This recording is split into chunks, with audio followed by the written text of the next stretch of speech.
Never in my wildest dreams did I imagine I'd be fighting for my own driveway on a quiet Sunday morning. There I was, sipping my coffee and scrolling through emails, when the unmistakable sound of a diesel engine shattered my peaceful weekend. Through my kitchen window, I spotted something that made my blood run cold. A massive tow truck backing into my driveway, guided by a woman in a crisp navy pantsuit who was gesturing frantically with one hand while clutching what looked like a stack of official papers in the other. Before we jump back in, tell us where you're tuning in from, and if this story touches you, make sure you're subscribed, because tomorrow I've saved something extra special for you. I watched in disbelief as this perfectly coiffed stranger marched around my beloved 1969 Ford Mustang Mach 1, a car I'd spent the last 3 years painstakingly restoring to its former glory. The morning sun glinted off its pristine Highland Green paint job, the same color as the famous Bullitt Mustang, a detail that had taken months to get just right. Now this woman was circling it like a vulture, pointing at various angles while speaking assertively into her AirPods. The whole scene felt surreal, like something out of a bizarre dream. My driveway, which wound through a carefully maintained Japanese maple garden I'd planted myself, had become an impromptu stage for this stranger's apparent power trip. The property was part of the Oak Ridge Estates, an older neighborhood known for its mature trees and spacious lots, but my section was technically outside the fancy Hampton Hills HOA boundary, a fact that would soon become very relevant. From my vantage point, I could see the tow truck driver's uncertain expression as he kept glancing between his clipboard and the woman's animated gestures. Something about his hesitation gave me a knot in my stomach. This wasn't a routine towing job, this was something else entirely. As I hurried to grab my phone and property documents from my home office, I overheard snippets of her conversation through the open window. Yes, we're proceeding with removal. Clear violation of Section 8.3. No, they've ignored multiple warnings. My heart started racing. What warnings? What violation? This was the first I'd heard of any issues, and I'd owned this house for over 5 years. The absurdity of the situation hit me as I rushed down my stairs. Here was someone, a complete stranger, attempting to remove my car from my own property on a Sunday morning, acting as if she had every right to do so. The sheer audacity was mind-boggling. Little did I know at that moment, but this encounter would spark a neighborhood war that would expose corruption, unite a community, and test every ounce of my patience and resolve. I grabbed my coffee mug, needing the caffeine for what I suspected would be a long morning. As I headed for the front door, I caught my reflection in the hallway mirror. Still in my weekend attire of faded jeans and my favorite vintage band t-shirt, hair slightly disheveled from my lazy morning. Not exactly how I'd choose to look for a confrontation, but this couldn't wait. This woman, whoever she was, had picked the wrong driveway and the wrong car owner to mess with. The tow truck's engine was still idling as I stepped onto my porch, sending vibrations through the concrete beneath my feet.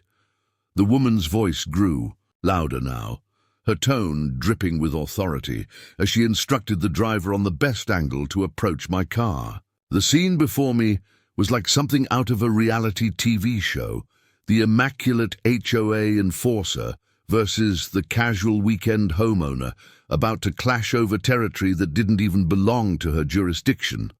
What happened next would set in motion a chain of events that would not only change my quiet life in Oak Ridge Estates, but would expose a pattern of harassment and abuse of power that had been terrorizing my neighbors for years. This wasn't just about protecting my car anymore. It was about standing up to someone who had appointed herself the unofficial dictator of a neighborhood she didn't even have authority over.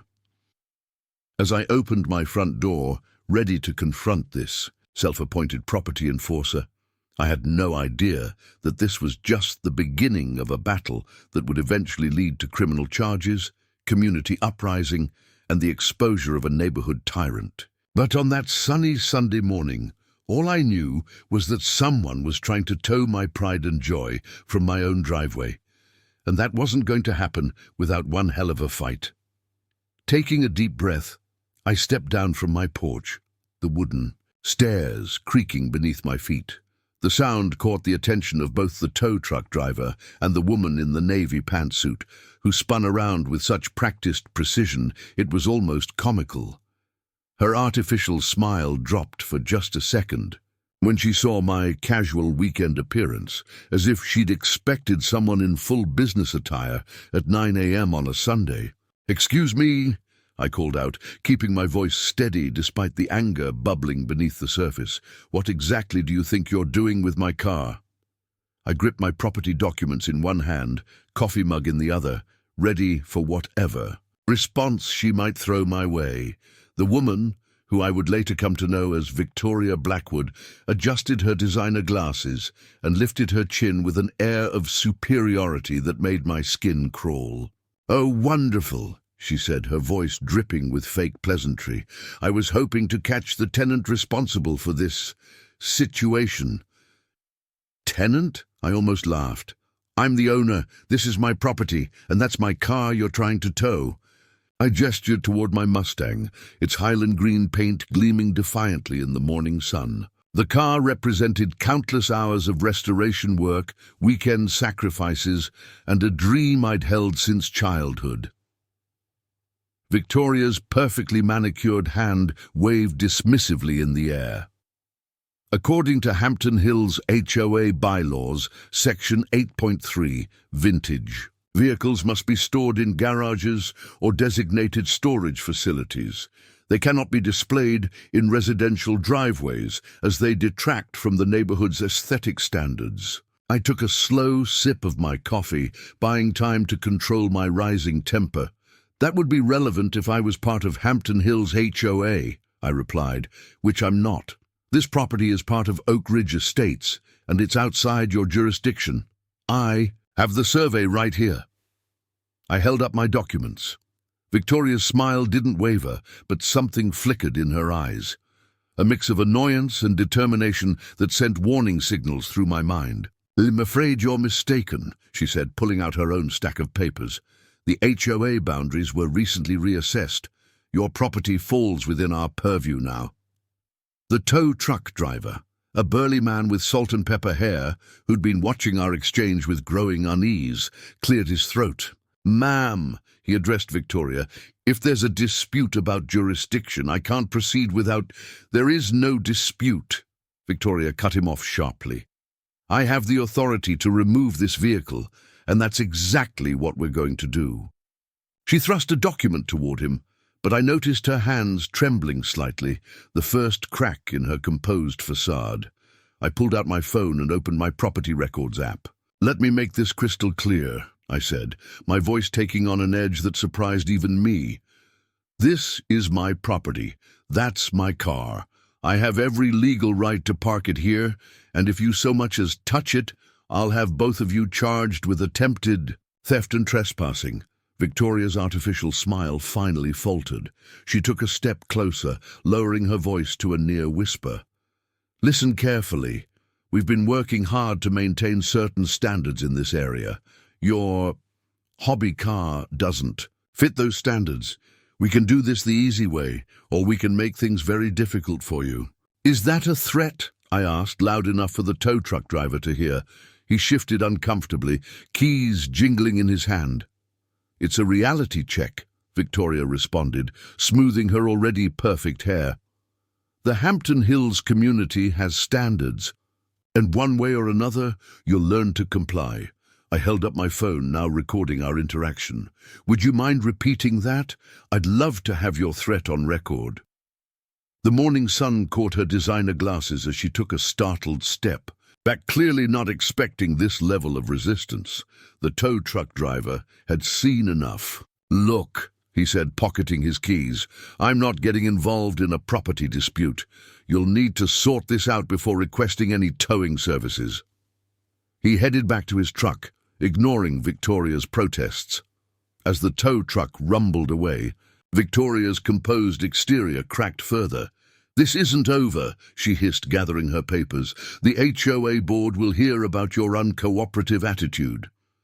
"Perfect," I replied, still recording. "Be sure to mention the attempted theft while you're at it. And Victoria?" She paused mid-turn. "Next time you try to steal someone's car, make sure you actually have the authority you claim to have." She stormed off down my driveway, her designer, heels clicking against the concrete with military precision. As I watched her retreat toward the Hampton Hills section of the neighborhood, I couldn't shake the feeling that this was just the opening shot in what would become a much larger battle. I looked at my Mustang, its restored finish reflecting the morning sun like a defiant beacon. 3 years of restoration work had taught me the value of patience and persistence. Something told me I'd need both in the days to come. The peace of my Sunday morning had been thoroughly shattered. After watching Victoria's retreating figure, I decided to document everything while it was fresh in my mind. I headed to my home office, a converted sunroom that overlooked my prized Japanese maple garden, and began pulling up every piece of documentation I had about my property. I hadn't even finished my now cold coffee when my doorbell rang. Standing on my porch was Victoria again, this time flanked by 2 men in pressed polo shirts bearing the Hampton Hills HOA logo. One carried a leather portfolio stuffed with papers, while the other clutched a tablet displaying what appeared to be a map. "Mr. Mitchell," Victoria announced, having apparently looked up my name, "I've brought Chairman Phillips and our zoning coordinator, Mr. Reed, to resolve this unfortunate situation." Her tone suggested she was doing me a favor, though. Her eyes told a different story. I stepped outside, phone in hand, and already recording. "There's nothing to resolve," I stated firmly, "but please explain why you think you have any authority over my property." Chairman Phillips, a silver-haired man with an expensive watch and a practiced smile, stepped forward. "Perhaps we got off on the wrong foot," he said, opening his portfolio. "We've recently completed a comprehensive review of the neighborhood boundaries. According to our updated surveys, your property falls within the expanded Hampton Hills jurisdiction." "Really?" I raised an eyebrow.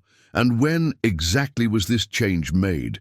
Because my property deed and the county record show something quite different." Mr. Reed, the younger man with the tablet, jumped in. "If you look at this mapping overlay," he said, turning the screen toward me, "you'll see that the original 1985 HOA agreement actually included this entire section of Oak Ridge Estates. It was simply unenforced until now." I had to admire their preparation, even if it was all nonsense. "That's fascinating," I replied, pulling out my own documentation. "Because I have here the original property survey from when I bought this house, plus the most recent county zoning maps. Both clearly show that my property is outside your HOA boundaries. Not to mention, I never signed any HOA agreement when I purchased this home." Victoria's perfectly maintained smile tightened. "Those documents are outdated. The board has the authority to adjust boundaries as needed for community cohesion." "That's not how property law works," I countered. "You can't simply declare authority over properties outside your jurisdiction, and you certainly can't try to tow vehicles from private property without any legal right to do so." Chairman Phillips raised his hands in a placating gesture. "We're simply trying to maintain the standards that make Hampton Hills such a desirable neighborhood.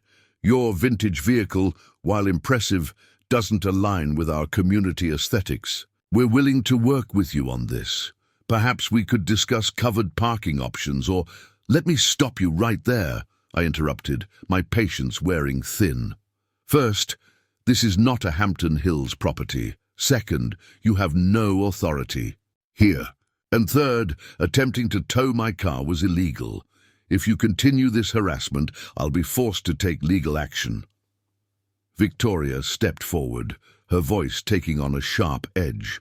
"Mr. Mitchell, you clearly don't understand how things work here. The Hampton Hills community has standards to maintain, property values to protect. Your situation is becoming a concern for the entire neighborhood.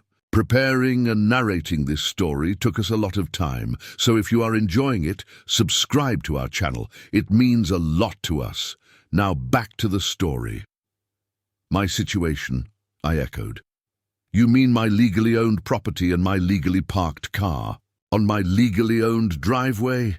Mr. Reed nervously adjusted his tablet. We have received complaints about the vehicle. Multiple residents have expressed concerns about the impact on their property values. Complaints from whom? I challenged. This isn't even part of your neighborhood. My actual neighbors love the car. In fact, just last week, I had several kids from down the street asking to take pictures with it for their school project on automotive history. Chairman Phillips's diplomatic smile faltered slightly. Mr. Mitchell, we're trying to be reasonable. Here, but if you continue to be uncooperative, we may need to explore other options. Other options? I pulled up my phone's camera app again. Would you care to elaborate on what those other options might be? For the record, of course. The three exchanged glances, suddenly aware of how their threats might sound when documented. Victoria's composed exterior cracked just slightly as she realized this confrontation wasn't going as planned. We'll be in touch, Chairman Phillips finally said, closing his portfolio with a snap. I suggest you review the documentation we're leaving with you.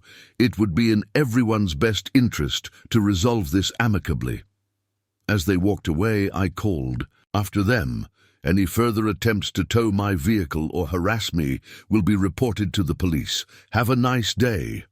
I watched them retreat down my driveway, their confident strides now slightly less assured. Looking down at the papers they'd left, I noticed they were full of highlighted sections about HOA authority and community standards, but conspicuously missing any actual legal documentation of their supposed jurisdiction over my property. Something told me this was far from over. I pulled out my phone and started searching for property lawyers in the area. If Victoria and her HOA cronies wanted a fight, I'd make sure I was ready for whatever came next. By Monday morning, I'd armed myself with more than just property documents. I'd spent Sunday evening researching local property laws and HOA regulations, even connecting with a real estate lawyer through an online consultation service. My inbox held a preliminary opinion confirming what I already knew. Hampton Hills HOA had no legal authority over my property. I was in the middle of a video call with my engineering team. I work remotely as a software architect when the now familiar sound of a tow truck engine rumbled through my home office. This time, though, it wasn't just one truck. Through my window, I counted 3 tow trucks lined up along the street, with Victoria standing in my driveway like a general surveying her troops. Sorry, guys, I told my team. I've got an emergency to handle. I'll send the updated specs later. I ended the call and grabbed my phone, already dialing 911 as I headed outside. The scene that greeted me was almost theatrical. Victoria had traded her Sunday pantsuit for a red blazer that practically screamed authority. Behind her, Chairman Phillips and Mr. Reed were talking to the tow truck drivers, gesturing at my Mustang with what looked like official-looking papers. Yes, I need to report an attempted theft in progress. I spoke clearly into my phone as I stepped onto my driveway. 3 tow trucks are trying to illegally remove my vehicle from my private property. I gave my address and kept the line open as I approached the group. Victoria's expression shifted from smugness to irritation when she saw my phone.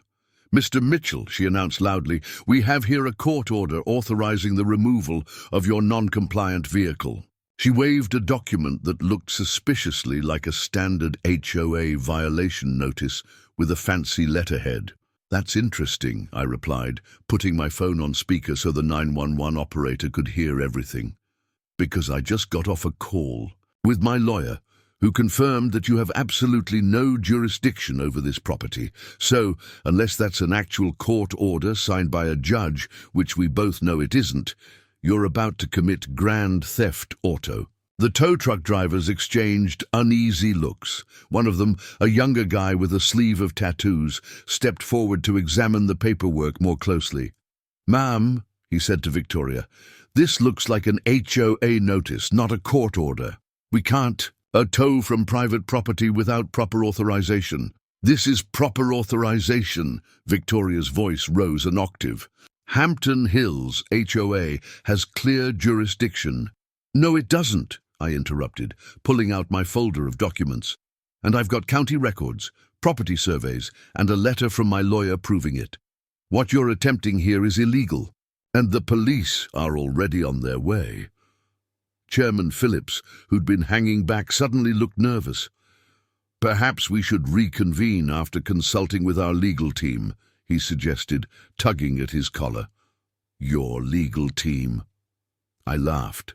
"You mean the HOA lawyer who already knows this property isn't under your jurisdiction? By all means, consult away. I'm sure they'd love to hear how you're trying to steal a classic car in broad daylight." The tattooed tow truck driver had already started heading back to his truck. "Sorry, folks, but I'm not risking my license over an HOA dispute. Call us back when you have a real court order." The other drivers quickly followed suit, leaving Victoria and her HOA cohorts standing in my driveway looking significantly less confident than they had 5 minutes ago. In the distance, police sirens wailed. Victoria's face paled slightly, but she maintained her rigid posture. "This isn't over, Mr. Mitchell. Your blatant disregard for community standards—" "Save it," I cut her off, holding up my phone. "Every threat you make is being recorded. And I'm pretty sure the police would be very interested in hearing about your multiple attempts to steal my car." The first police cruiser turned onto my street just as Victoria and her team began their retreat. Chairman Phillips practically speed-walked to his luxury SUV, while Mr. Reed fumbled with his tablet as he backed away. Victoria was the last to leave, her red blazer like a warning flag as she turned to deliver one final glare. "We'll see how well your property values hold up with that eyesore in your driveway," she spat. "Better than they would under your illegal HOA jurisdiction." I replied calmly, watching as 2 police officers approached.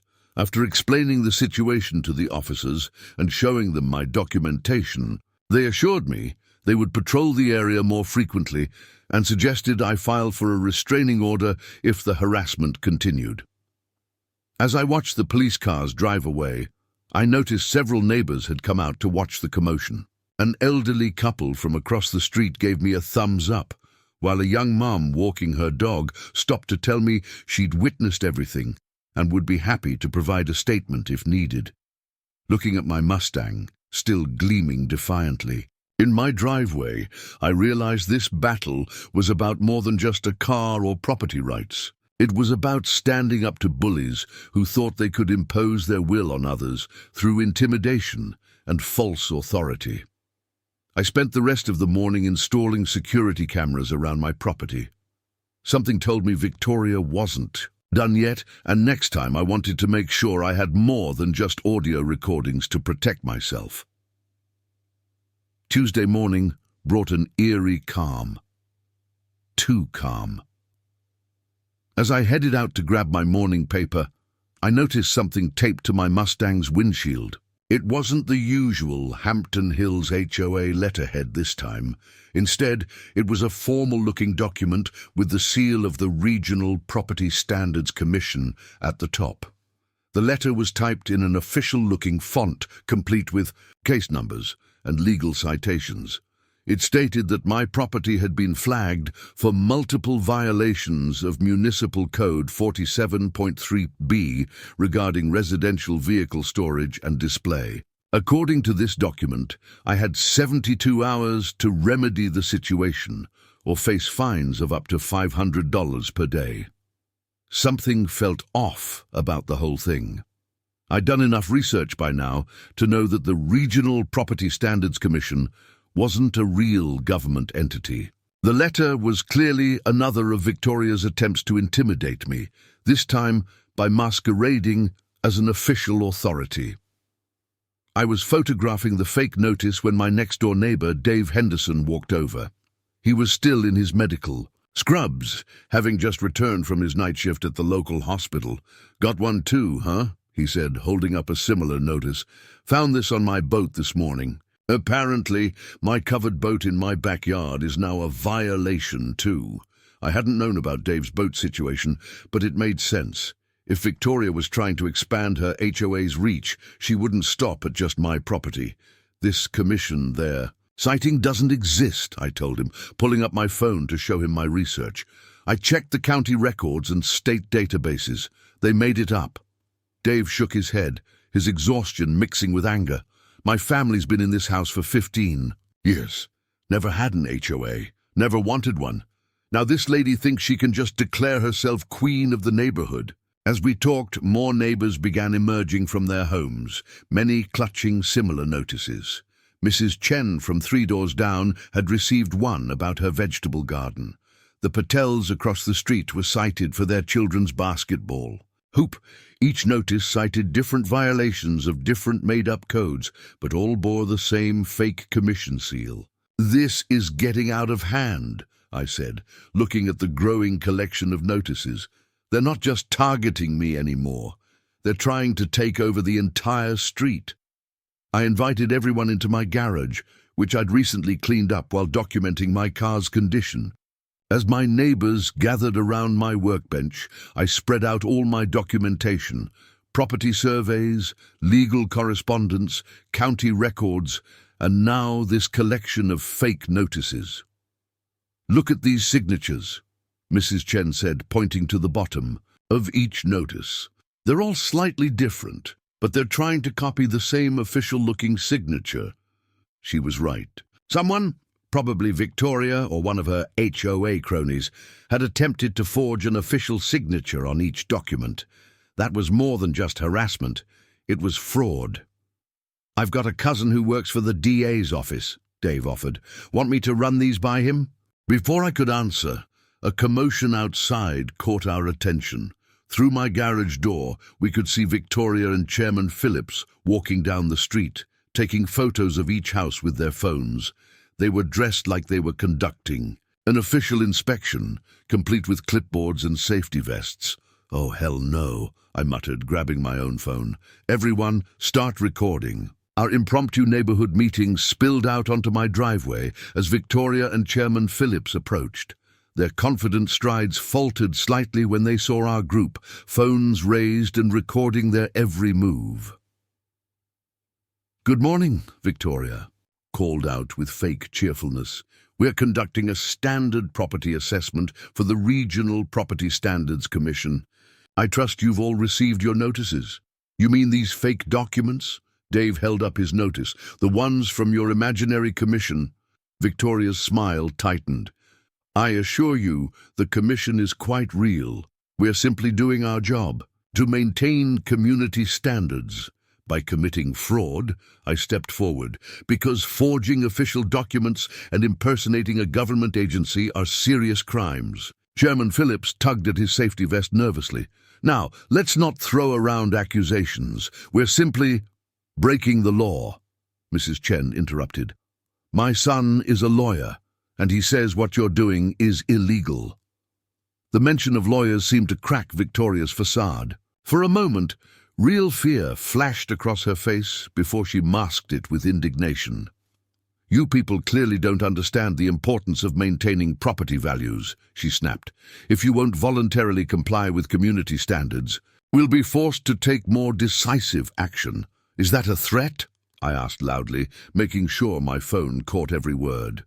"Because it sounds like you're threatening an entire neighborhood with fraudulent documents and false authority." Victoria and Chairman Phillips retreated down the street, but not before Victoria turned back with a venomous glare. "This isn't over?" "Not by a long shot." As we watched them leave, I looked at my neighbors, people I'd barely known before this started. "Now we were united against a common threat. We need to do something about this," Dave said, still holding his fake notice. "They're not going to stop." He was right.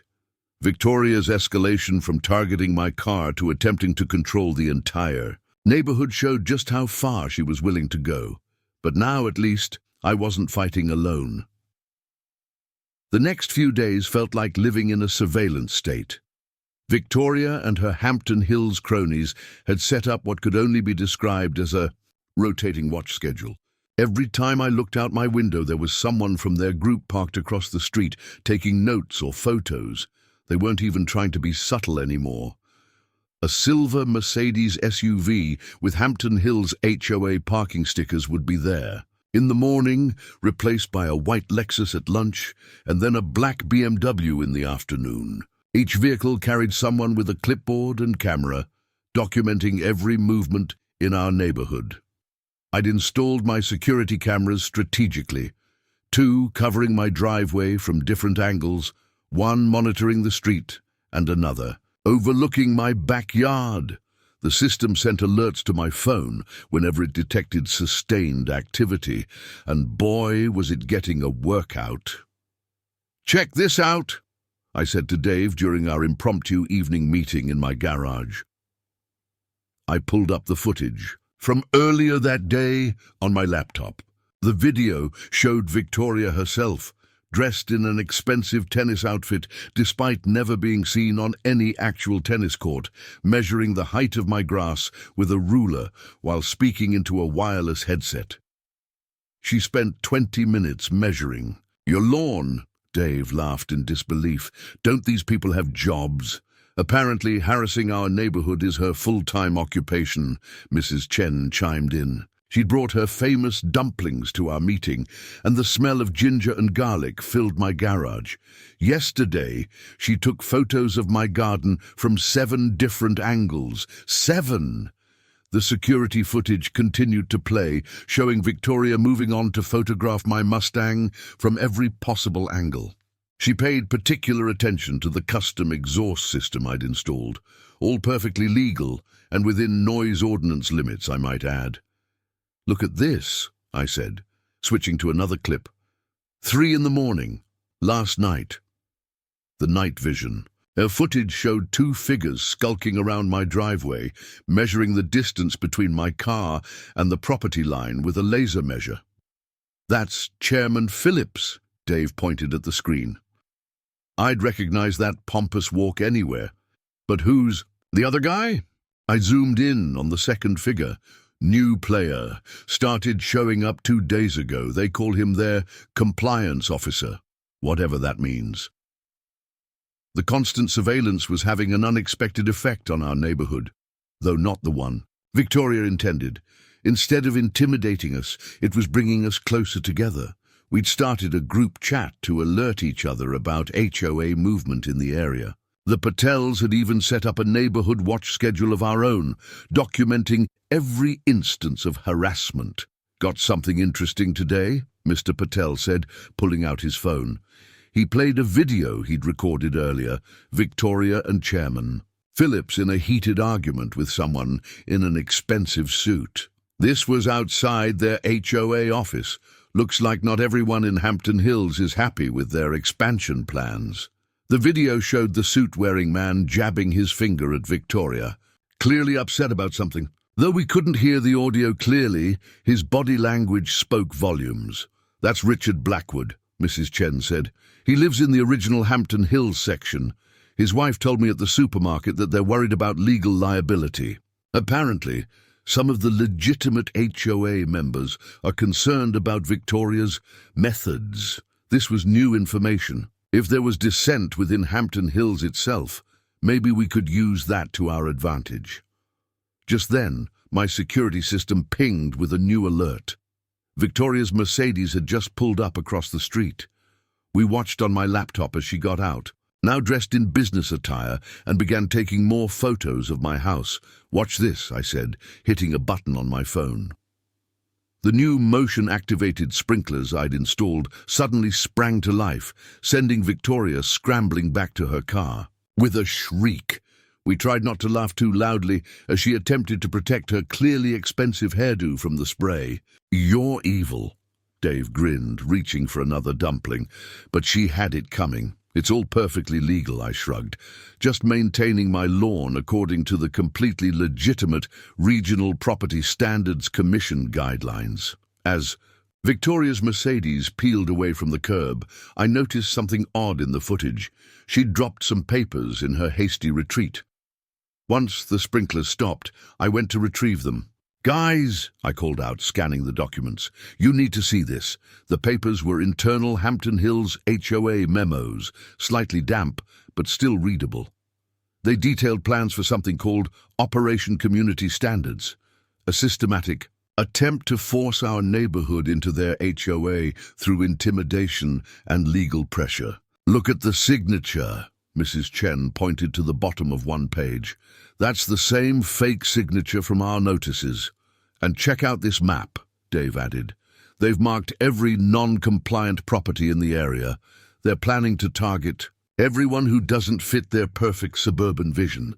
The documents revealed something else, a scheduled HOA board meeting for the following week, where they plan to vote on officially expanding their boundaries to include our neighborhood.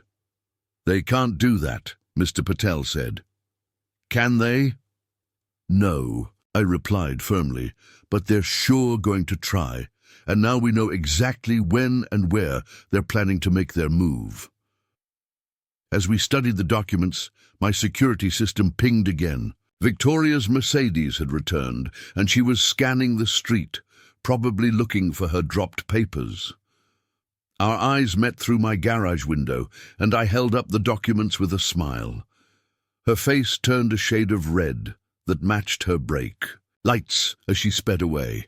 The discovery of Victoria's dropped documents triggered a new wave of harassment that went beyond mere surveillance. It started with small things, so small that if they happened in isolation, you might dismiss them as random annoyances. Early Thursday morning, I found my garbage bins mysteriously relocated to block my driveway, positioned in a way that made it impossible to back my Mustang out without moving them. The next day, someone had scattered what looked like official violation notices all over my front yard. Dozens of them, each printed on expensive paper with that same fake commission letterhead, but they didn't stop at my property. The entire neighborhood was under siege. The Patels woke up to find their basketball hoop decorated with bright orange, non-compliant stickers that took hours to remove. Mrs. Chen's vegetable garden had been plastered with signs warning about unauthorized agricultural activity in a residential zone. They salted my garden. Mrs. Chen burst into my garage during our now daily neighborhood meeting, holding a soil sample jar. "Look at this. They poured industrial salt all around my vegetables last night." Dave, who'd been helping me install additional security cameras, climbed down from his ladder. "That crosses a line," he said, examining the jar. "That's destruction of property." I pulled up my security footage from the previous night. Sure enough, at 2 a.m., two figures in dark clothing could be seen spreading something around Mrs. Chen's garden beds.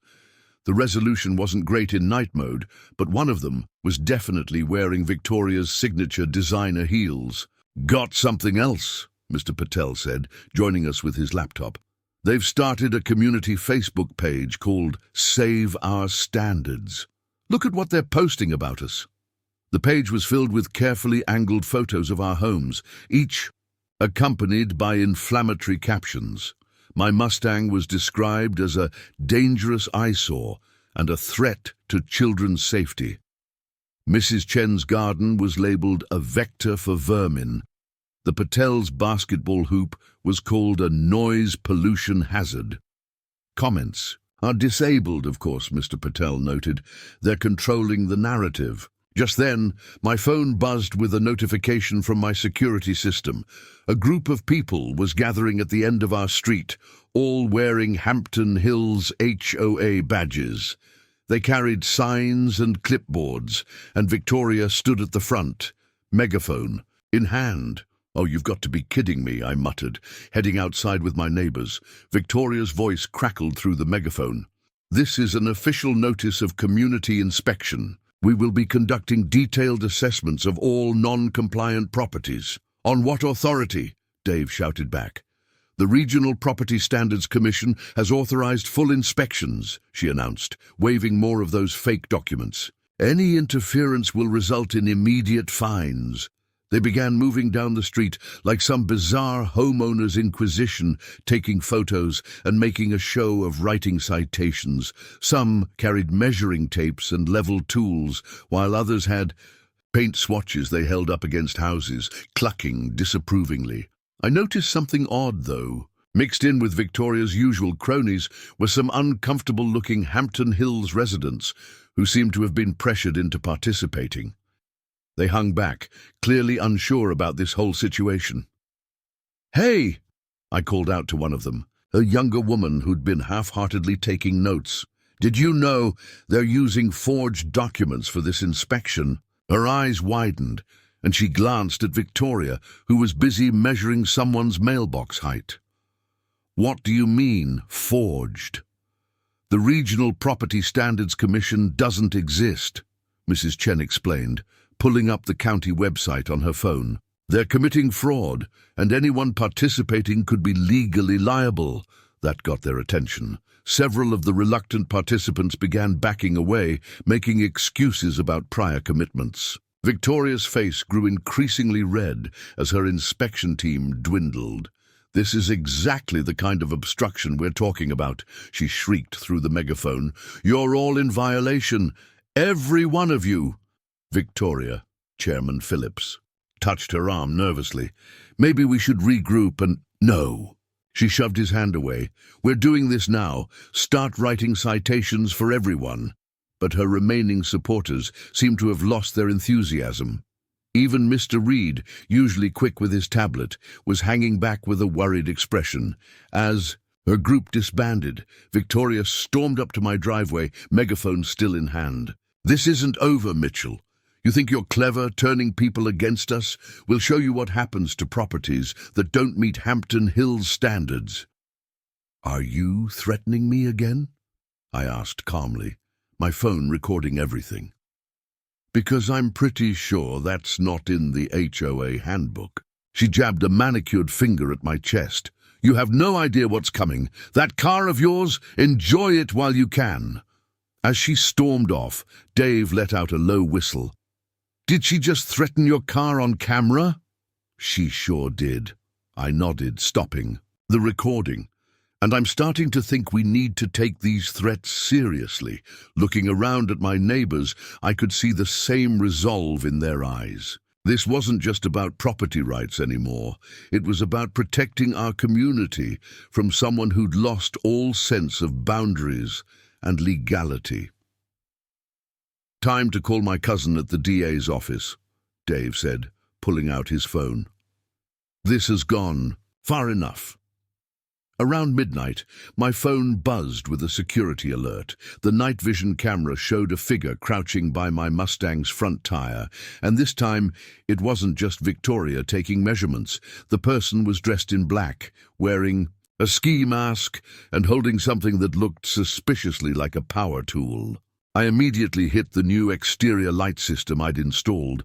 Not just regular floodlights, but an array of LED spots that could turn night into day. The entire driveway lit up like a stadium, catching the would-be vandal in the act. In there, and was an electric drill, positioned near my tire valve. "Hey!" I shouted through the doorbell camera's speaker system. "Step away from the car!" The figure jumped, dropping the drill with a clatter, but instead of running, they straightened up and pulled off the ski mask. I wasn't surprised to see Victoria's face, though her usual perfectly coiffed hair was now disheveled.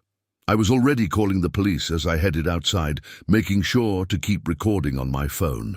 To my surprise, Victoria didn't flee. Instead, she stood there with an almost manic smile, holding up what looked like another official document. "I'm conducting a safety inspection," she announced, her voice carrying through the quiet neighborhood. "This vehicle's tires appear to be improperly inflated according to Section 12.4 of the..." Cut the act, I interrupted, keeping my distance but making sure my camera had a clear view. You were trying to drill my tires. It's all on video. I was measuring tread depth, she insisted, though the electric drill lying on the ground told a different story. As a certified safety inspector for the regional, that commission doesn't exist, and we both know it, I said firmly, just like we both know what you were really doing here. In the distance, I could hear police sirens approaching. Victoria heard them too, but rather than looking worried, she seemed almost gleeful. "Oh, good," she said, smoothing her hair. "They can help explain the new regulatory requirements to you. I have all the documentation right here." She patted her designer. "Handbag," Dave's voice called out from his driveway. "I've got it all on my cameras too." He'd installed his own security system after the garden salting incident. "Clear view of you with the drill." Victoria's composure cracked slightly. "You people are obsessed with cameras. This is exactly why we need stricter community oversight.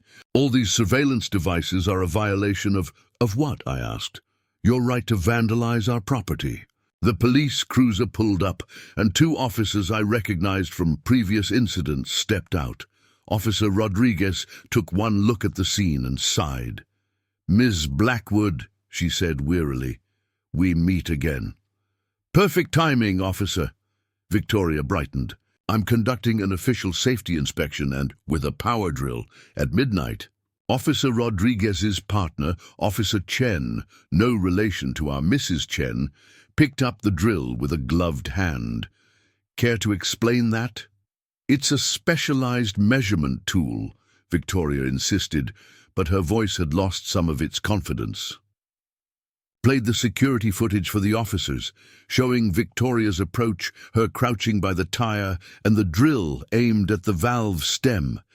"That's attempted vandalism," Officer Rodriguez said, shaking her head. "Ms. Blackwood, please place your hands behind your back." "This is harassment," Victoria shrieked as the officers began to cuff her. "I am a certified inspector. I have documentation."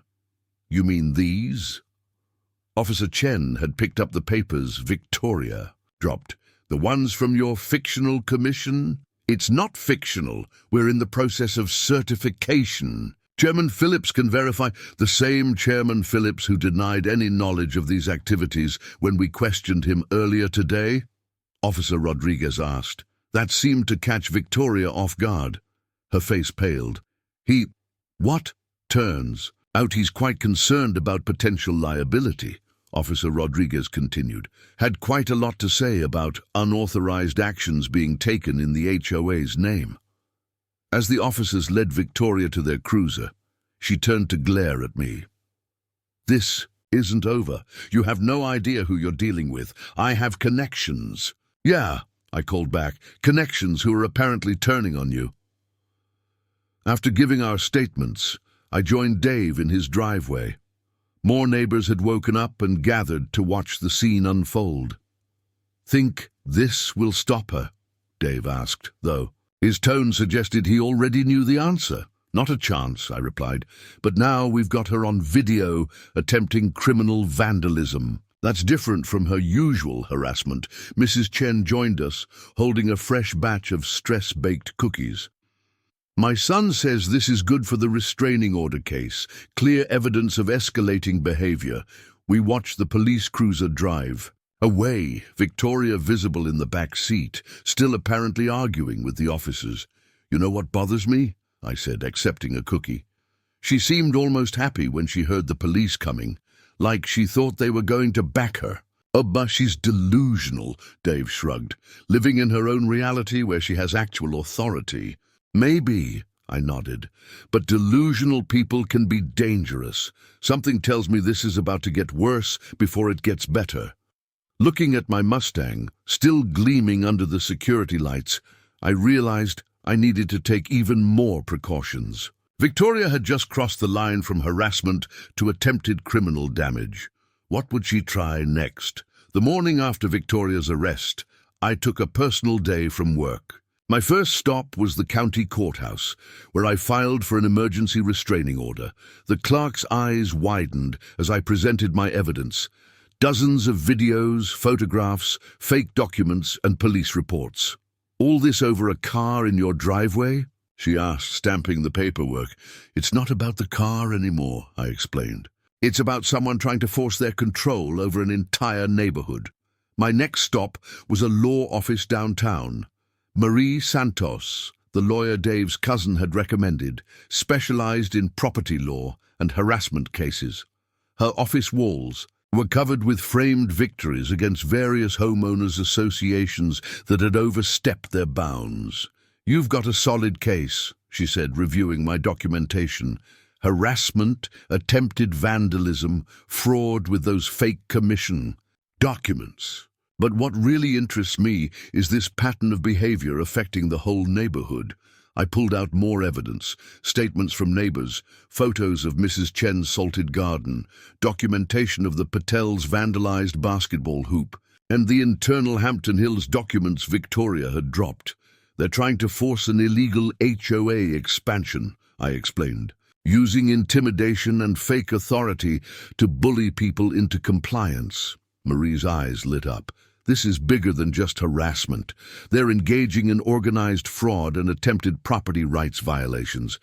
Have you considered a class action? Before I could respond, my phone buzzed with a security alert. The camera showed a group of people in suits walking up my driveway, but not Victoria's usual crew. These looked like actual professionals. Excuse me, I said, checking the live feed. Something's happening at my house. Go, Marie nodded. I'll start drafting the paperwork, and Mr. Mitchell, document everything. When I pulled up to my house 20 minutes later, I found Dave and Mrs. Chen watching from their driveways as 3 people in expensive suits measured my property line with professional surveying equipment. They're from Blackwood Development, Dave explained as I got out of my car. Victoria's husband's company. They've been here for an hour, taking measurements and photos. I approached the surveyors, phone recording. Can I help you? A woman in a charcoal suit looked up from her tablet. Mr. Mitchell, I'm Jennifer Walsh, legal counsel for Blackwood Development. We're conducting a preliminary survey for a proposed road widening project. Road widening. I looked at the quiet residential street. On whose authority? We're in discussions with the City Planning Commission, she replied smoothly, handing me a business card. The proposed expansion would require approximately 12 feet of easement from properties along this street. My heart sank as I did the math. 12 feet would cut right through where my Mustang was parked. Let me guess, I said. This proposal came in recently, perhaps right after Victoria Blackwood's arrest last night. Jennifer's professional smile flickered slightly. I'm not at liberty to discuss the timeline of the proposal. However, I should inform you that properties refusing to comply with the easement request may face eminent domain proceedings. Eminent domain? Mrs. Chen had joined us, phone also recording. For a road that doesn't need widening? The city's traffic studies don't exist, I interrupted, just like the Regional Property Standards Commission doesn't exist. Tell Robert Blackwood that using his development company to harass residents won't work any better than his wife's fake documents. Jennifer's smile disappeared entirely. Mr. Mitchell, I'd advise you to take this matter seriously. Blackwood Development has significant influence with the City Council, and I have significant evidence of harassment, fraud, and now corporate intimidation, I replied. Would you like my lawyer's contact information? The surveyors packed up quickly after that, but their visit had sent a clear message. Victoria wasn't just acting alone anymore. She was leveraging her husband's business connections to continue her campaign. Back in my garage, I showed Dave and Mrs. Chen the photos I'd taken. Look at their equipment, Dave pointed out. Top of the line stuff. They're really investing in this intimidation attempt. But why? Mrs. Chen wondered. What's so important about expanding their HOA territory? I pulled up the property records I'd been researching. Look at the pattern. Hampton Hills has been slowly expanding for years, always targeting older neighborhoods with larger lots. Once they gain control, the properties mysteriously get rezoned for higher density development. And who handles the development? Dave asked. Blackwood Development, I confirmed. They're not just being petty about my car. This is about money. Big money. My phone buzzed with a text from Marie. Just got a call from Blackwood Development's lawyers. They're threatening countersuits if we proceed with the restraining order. This goes deeper than we thought. I looked at my neighbors, seeing the same determination in their eyes that I felt. Victoria's arrest hadn't ended the fight. It had only revealed the true scope of what we were dealing with. Time to call an emergency neighborhood meeting, I said. Everyone needs to know what we're really up against. The emergency neighborhood meeting had just wrapped up in my garage. Marie Santos, our lawyer, had explained the full scope of Blackwood Development's operations and our legal options. The mood was tense but determined as my neighbors headed home around midnight. I was tidying up the folding chairs when all the lights in my house suddenly went dark. Not just my house. The entire street had gone black. Even the streetlights were out. My security system's backup battery kicked in, sending an alert to my phone. Multiple motion detections in the backyard. Before I could check the footage, a deafening screech of metal on metal tore through the night, followed by the distinctive sound of breaking glass. My heart racing, I pulled up the live security feed. What I saw made my blood run cold. 3 figures in dark clothing were attacking my Mustang. One was smashing the windows with what looked like a crowbar, while another was spraying something on the paint.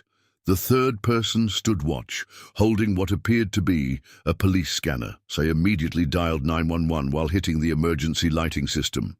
The battery-powered LEDs flooded the driveway with light, but the vandals didn't run. Instead, they seemed to work faster, as if racing against time. "That's right," a familiar voice called out. "Document everything." Victoria stood at the end of my driveway, not even bothering to hide. She was filming with her phone, narrating loudly. "As you can see, the non-compliant vehicle is being removed according to Section 8.7 of the Community Guidelines." Dave burst out of his house, medical bag in hand, like he'd just returned from a shift. "Hey, stop that!" He pointed his phone's flashlight at the scene, capturing everything. The vandals ignored him, continuing their destruction. One of them had moved to the tires, methodically slashing each one. The sound of hissing air mixed with the tinkle of broken glass. "Victoria!" I shouted, advancing down the driveway. "Tell them to stop!" "Oh, I'm not involved," she said with mock innocence, still filming. "I'm simply documenting a community service action by concerned citizens. Perhaps if you'd complied with the regulations." More neighbors were emerging now, phones raised, recording everything. The Patel's teenage son had his drone in the air, its camera capturing an overhead view of the destruction. Suddenly, Mrs. Chen's voice rang out. "Got you!" Her security cameras had caught a clear shot of one vandal's face when his mask slipped. "That's enough!" The figure with the scanner called out. "We need to go!" But it was too late. Police sirens wailed in the distance, growing closer. The vandals scattered, dropping their tools as they ran. Victoria, however, stood her ground, still narrating into her phone. "As we can see, the non-compliant vehicle has been properly addressed," she continued, her voice taking on an almost maniacal quality. "This serves as an example to all residents who refuse to maintain community standards." The police arrived to find my Mustang devastated. Every window was shattered. The paint was stripped in long streaks by what looked like industrial-strength acid, and all 4 tires were flat. But the destruction had an oddly methodical quality. Nothing was randomly smashed. Each point of damage seemed deliberately calculated to cause maximum harm while following some twisted version of procedure. "Ma'am, put down the phone." "Officer," Rodriguez ordered Victoria, "you're under arrest for conspiracy to commit vandalism and violation of your restraining order." "Restraining order?" Victoria laughed. I didn't touch anything. I was simply documenting.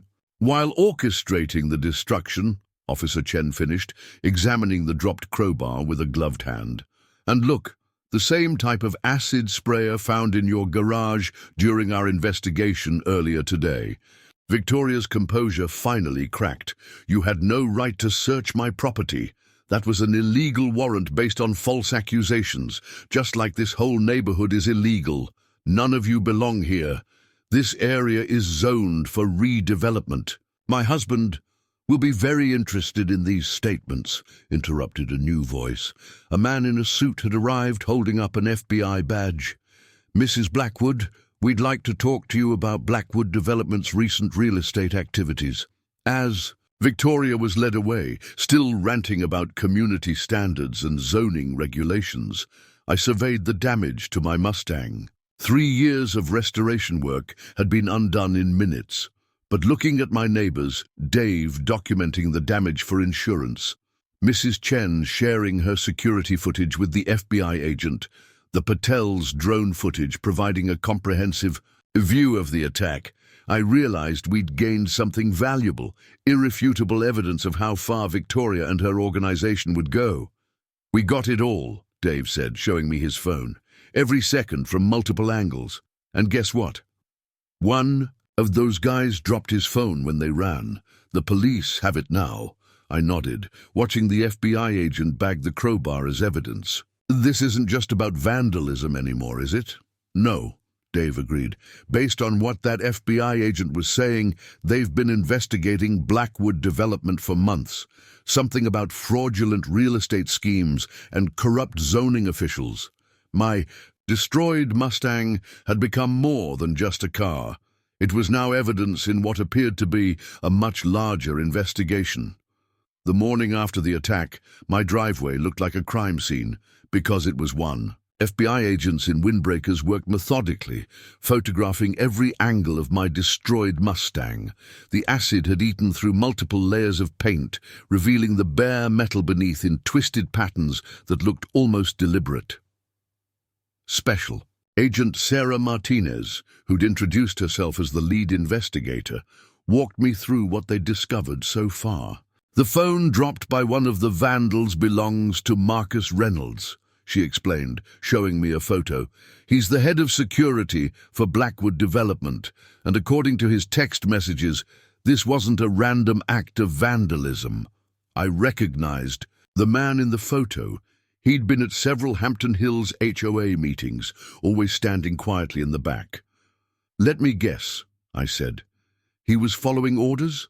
Better than that, Agent Martinez smiled grimly. He kept receipts. The acid sprayer, purchased with a Blackwood Development corporate card, the bolt cutters, the crowbar, even the police scanner, all properly documented as security equipment. Dave joined us, still in his scrubs from his night shift. That seems sloppy for a supposedly professional operation. They got cocky, Agent Martinez replied. We've been investigating Robert Blackwood's real estate dealings for months. His company has a pattern. Buy influence with local officials, manipulate zoning laws, force out existing residents through various means of harassment, then develop the land for massive profit. And the HOA expansion was part of this? I asked. It's the standard playbook. Victoria Blackwood would establish HOA control through intimidation and false documentation. Once they had enough properties under their jurisdiction, Robert's company would swoop in with urban renewal projects. They've done it in 3 other counties. My security system pinged with a new alert. A group of vehicles was approaching. Not law enforcement this time, but a convoy of luxury cars led by a black Mercedes SUV. Right on schedule, Agent Martinez muttered, nodding to her team. Robert Blackwood stepped out of the Mercedes, looking every bit the successful developer. In his tailored suit, he was flanked by 2 men who screamed corporate lawyer, and a woman I recognized as Jennifer Walsh from yesterday's surveying team. Mr. Mitchell, he called out, his voice smooth as oil. I'm here to discuss a resolution to this unfortunate situation. The situation where your wife orchestrated the destruction of my car? I asked, making sure my phone was recording. A regrettable misunderstanding, one of his lawyers cut in. We're prepared to offer full compensation for any damages in exchange for dropping all charges and signing over an easement for the road expansion. Agent Martinez finished, stepping forward with her badge visible. Just like you did in the Riverside development last year? Robert's practiced smile faltered slightly. I'm afraid I don't know what you're... Save it for your arraignment. Another FBI agent approached, holding up a document. We have a warrant to search all Blackwood development offices and electronic records. Your wife's arrest last night gave us the probable cause we needed. The color drained from Robert's face. Now wait just a minute. Everything we've done is completely legal. We have documentation. From the Regional Property Standards Commission? I asked innocently. The same fake commission your wife invented? Jennifer? Walsh stepped away from her boss, pulling out her own phone. Agent Martinez, remember that call we had last week? I have those files you asked about. Robert's head snapped around. Jennifer, what are you doing? Cooperating, she replied firmly. Some of us actually have legal ethics to uphold. The next hour was a blur of activity. More FBI agents arrived with additional warrants. Robert and his lawyers were escorted off my property, their phones and tablets confiscated. Jennifer Walsh sat in an FBI vehicle, apparently turning over evidence she'd been gathering for months. Your car's destruction was actually a blessing in disguise, Agent Martinez told me as her team worked. It gave us the concrete evidence we needed to move on the entire organization. We've been building this case for almost a year, but proving the connection between the HOA harassment and Blackwood Development's real estate schemes was tricky.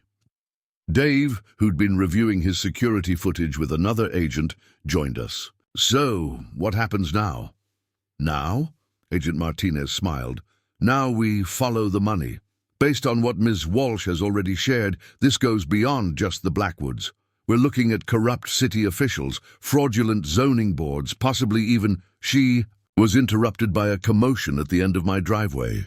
Victoria, who must have made bail, was trying to push past the FBI agents. Her designer outfit was wrinkled, her hair disheveled, but her voice was as imperious as ever. This is all a misunderstanding, she shouted. I have documentation. I have authority. I have the right to remain silent, Agent Martinez called out. Again, maybe try exercising it this time? As Victoria was led away once more, I looked at my destroyed Mustang. Somehow, its ruined state felt less like a defeat and more like evidence of victory. The Blackwoods had finally overplayed their... And just when we thought the situation couldn't get more intense, Hampton Hills HOA launched their most audacious move yet.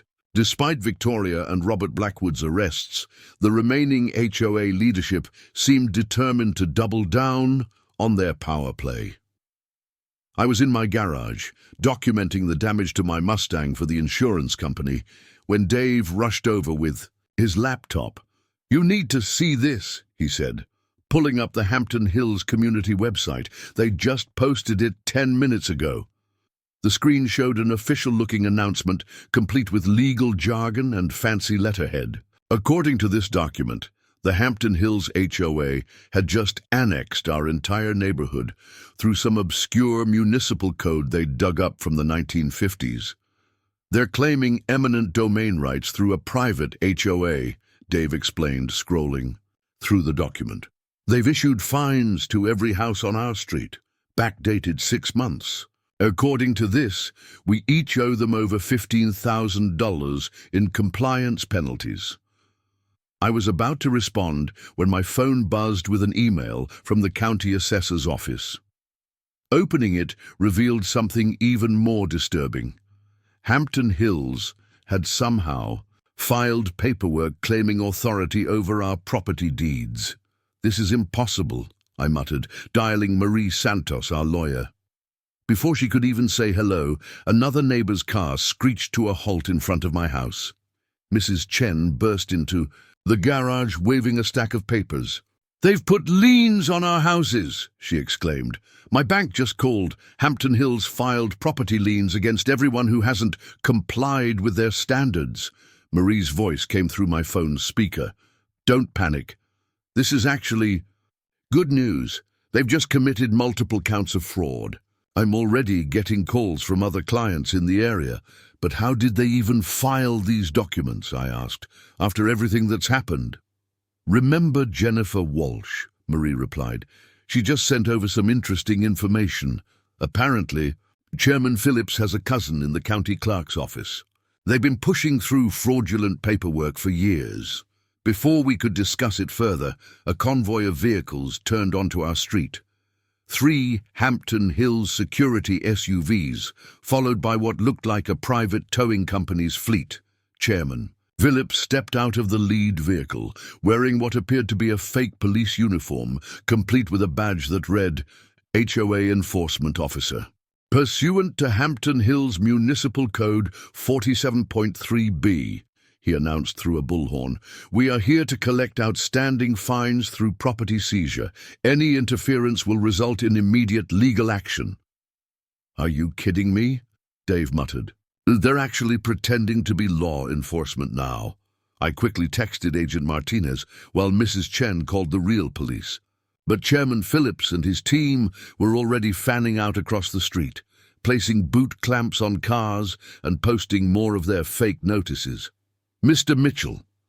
Phillips approached my garage, flanked by 2 security guards. "As the primary instigator of non-compliance in this community, we're starting with your property.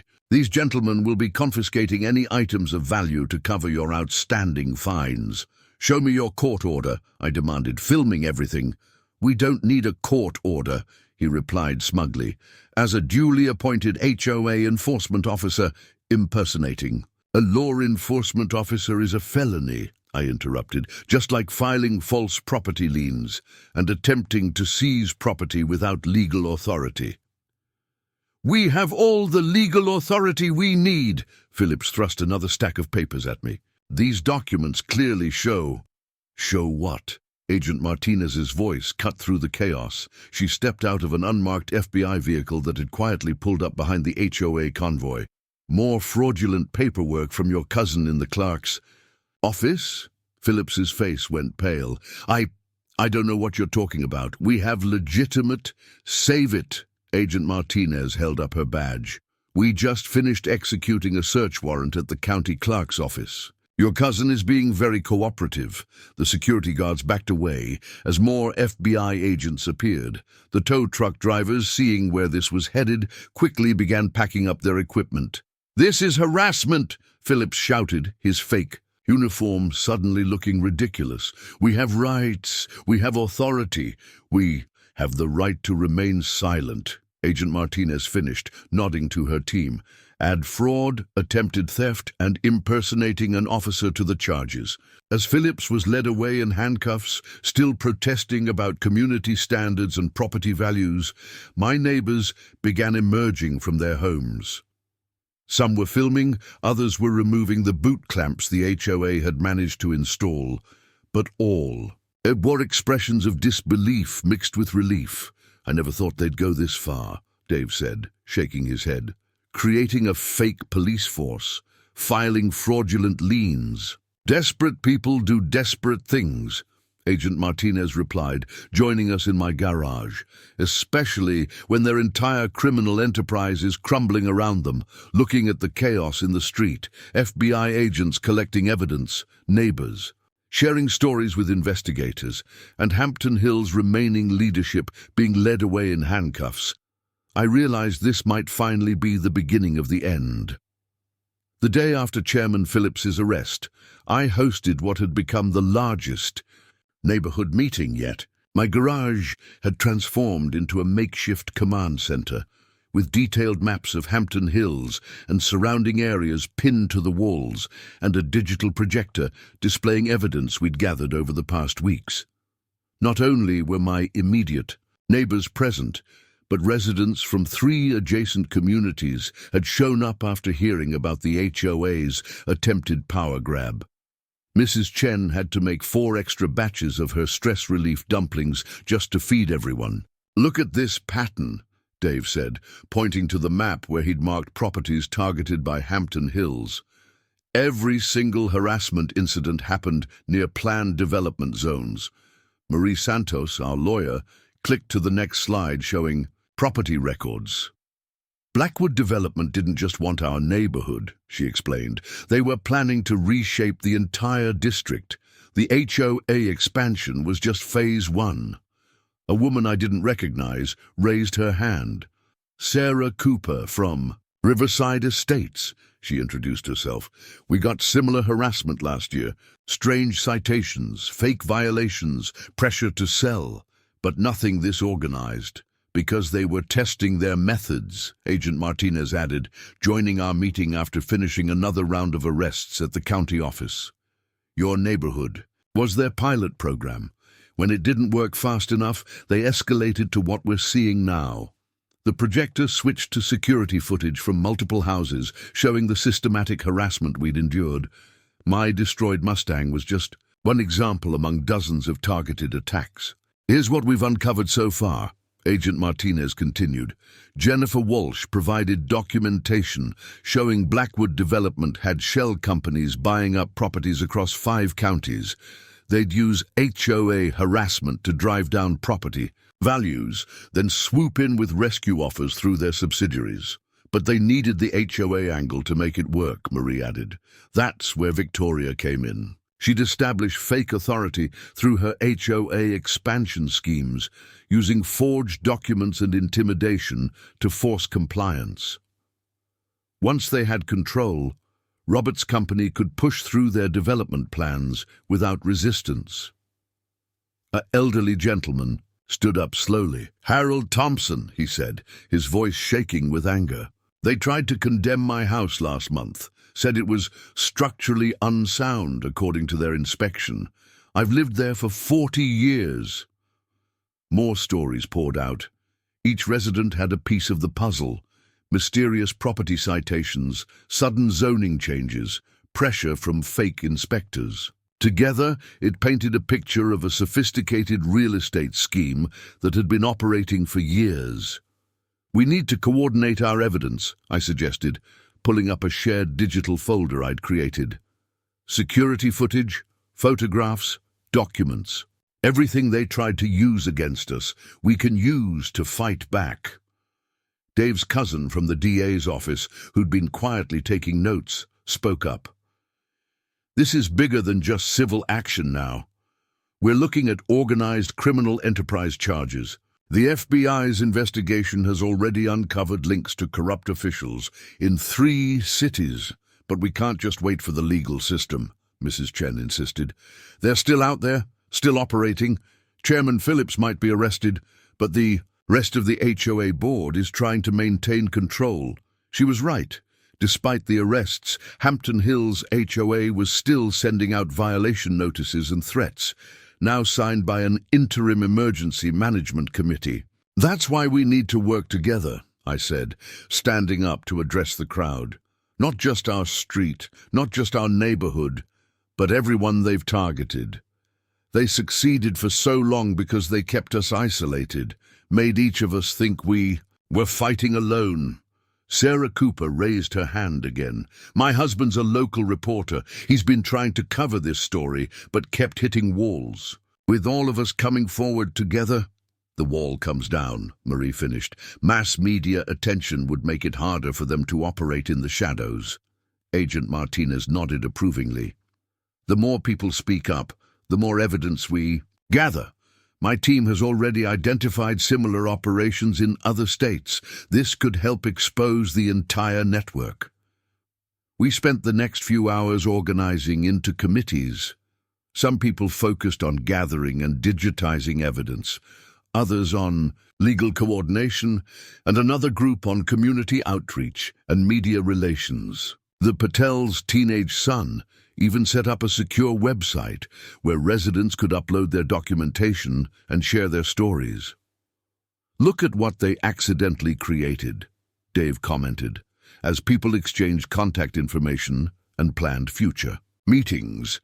They wanted to divide and conquer the neighborhood. Instead, they united us. Looking around my garage, now buzzing with energy as people who'd been strangers just weeks ago worked together to fight back, I realized he was right.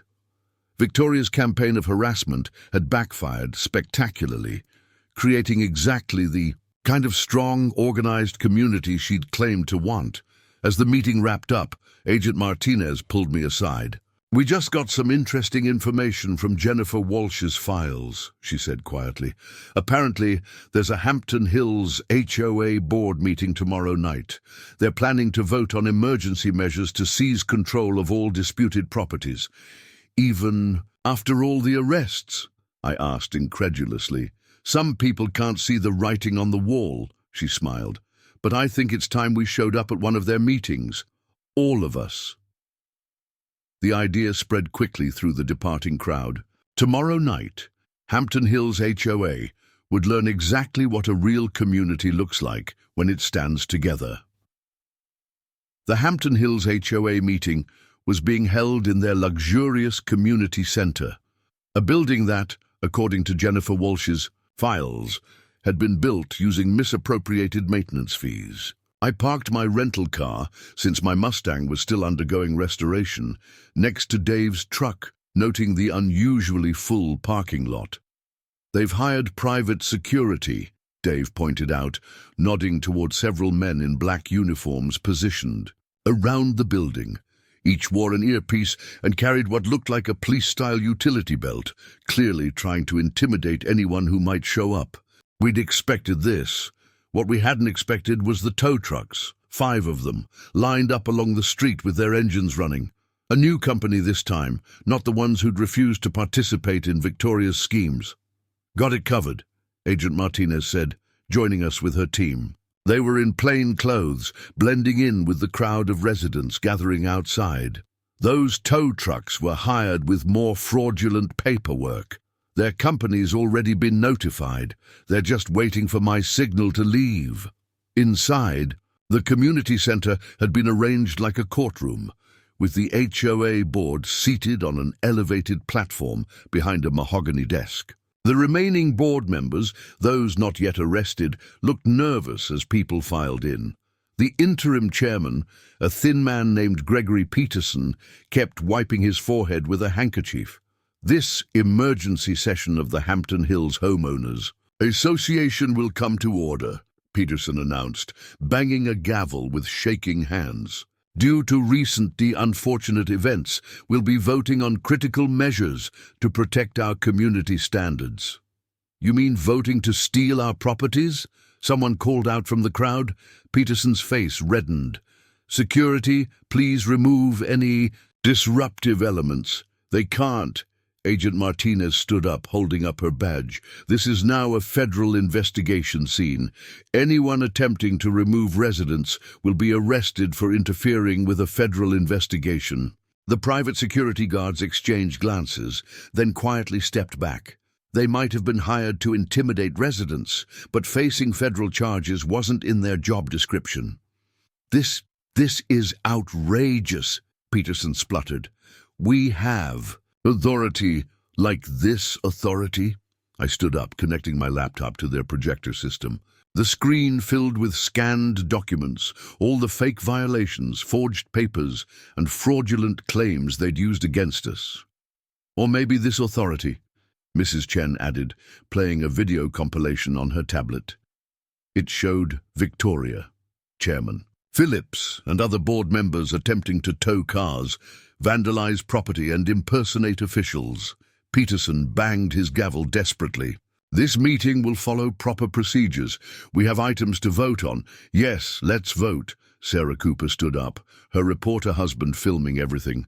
"Let's vote on whether to turn over all HOA financial records to the FBI. Let's vote on whether to investigate every board member who participated in this fraud."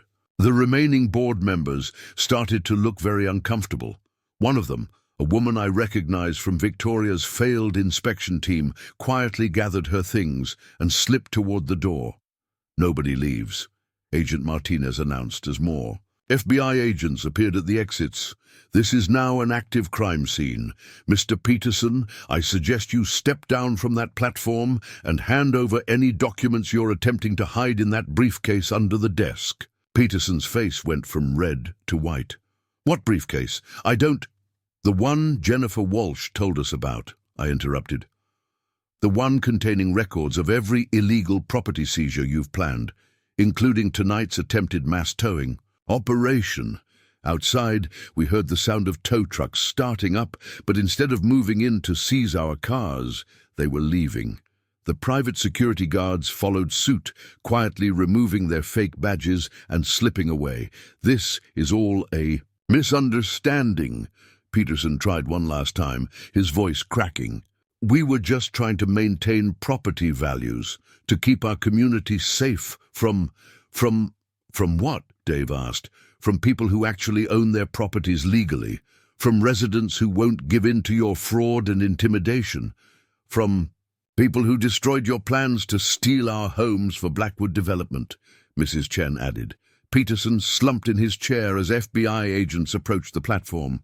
The briefcase was exactly where Jennifer had said it would be, filled with documents that would provide even more evidence of their schemes. As the agents led Peterson and the remaining board members away, residents began sharing contact information, organizing committees to review the HOA's legitimate functions and plan for new leadership. You know what's ironic? Dave said as we watched the scene unfold. They kept talking about protecting property values and community standards, but all they did was bring the real community together to protect itself. Agent Martinez joined us, holding Peterson's briefcase. This isn't over yet, she warned. We've got the local operators, but there are still connections to investigate, money trails to follow. Let them try something else, I replied, looking at the united crowd of residents from multiple neighborhoods. They wanted to divide us, but they only made us stronger. As if to emphasize the point, Mrs. Chen was already organizing a community potluck in the parking lot, turning the failed HOA takeover into an impromptu celebration of neighborhood solidarity. 3 a.m., my security system's AI detection pinged with an unusual alert. Multiple vehicles entering the neighborhood with their headlights off. Through the night vision cameras, I could see a convoy of black SUVs moving slowly down our street, followed by what looked like construction equipment. I immediately sent alerts through our neighborhood warning system, a secure messaging platform that Patel's son had set up after our earlier confrontations. Within minutes, lights began flicking on in houses up and down the street. They're not even trying to be subtle anymore, Dave's text read. He attached a photo showing men in tactical gear unloading equipment from the SUVs. Look what they're carrying. I zoomed in on the image. These weren't just any contractors. They were wearing body armor and carrying what looked like professional demolition equipment. I immediately dialed Agent Martinez. We see them, she answered before I could speak. Stay inside. We've got teams moving into position. But before she could say more, a loud screech of feedback filled the air. A voice boomed through professional grade. Speakers mounted on one of the SUVs. Attention residents, this is an emergency infrastructure inspection. By order of the Regional Urban Development Authority, all properties in this zone are subject to immediate safety assessment. There they go again with their fake authorities. Mrs. Chen's message popped up in our group chat. My son just confirmed no such inspection was authorized. I watched through my security feeds as the teams spread out across our neighborhood. They moved with military precision, taking up positions at key intersections. This wasn't just another harassment attempt. This was a coordinated operation. My phone rang. Marie Santos, our lawyer. Turn on the news, she said without preamble. Channel 7. The local news was showing a breaking story. Emergency declaration leads to midnight property inspections. On screen, Robert Blackwood, who'd somehow made bail, stood at a podium wearing a hard hat and safety vest. As Chief Inspector of Urban Safety, he announced, flashing some official-looking credential. "I've determined these properties pose an immediate risk to public safety. We're conducting emergency inspections under Municipal Code 47.9, which authorizes immediate action in cases of critical infrastructure failure." "He's trying to use the Emergency Powers Act," Marie explained. "They bribed someone on the city council to declare a local state of emergency over supposed infrastructure issues. It's completely illegal, but by the time it's challenged in court..." Homes could be destroyed, I finished, watching as the teams began setting up floodlights and unfolding what looked like demolition plans. Through my window, I could see more residents emerging from their homes, phones recording everything. The Patels had their drone in the air again, documenting the invasion from above. "All residents must evacuate immediately," the speaker system blared. "This is a safety zone. Any interference with official inspection activities will result in arrest." Suddenly, my security system caught movement at the back of my property. 3 figures in tactical gear were attempting to scale my back fence. Before I could react, floodlights blazed to life, but not theirs. "This is the FBI, Agent." Martinez's voice cut through the night. "Drop your equipment and put your hands up." The scene erupted into chaos. FBI teams emerged from concealed positions throughout the neighborhood. The supposed inspection teams scattered, some dropping their equipment as they ran. Robert Blackwood's voice crackled through the speakers again. "This is an authorized emergency action. These federal agents have no jurisdiction in a municipal emergency." His voice cut off as Dave's cousin from the DA's office stepped up to the podium with several police officers. On the news feed, we could see Robert being led away in handcuffs, still protesting about his emergency authority, but the night wasn't over. As the FBI rounded up the fake inspection teams, my security system caught a familiar figure slipping through the shadows toward my garage. Victoria, who must have made bail again, was carrying something that glinted metallically in the flood. "Lights! Not this time," I muttered. Activating the new security measures I'd installed, high-pressure sprinklers erupted around the garage, catching Victoria in a deluge of water. She shrieked, dropping what turned out to be a gas can. "I have permits," she screamed as FBI agents surrounded her. "I have authority. This whole neighborhood is in violation. The only violation here is yours," Agent Martinez said, leading her away.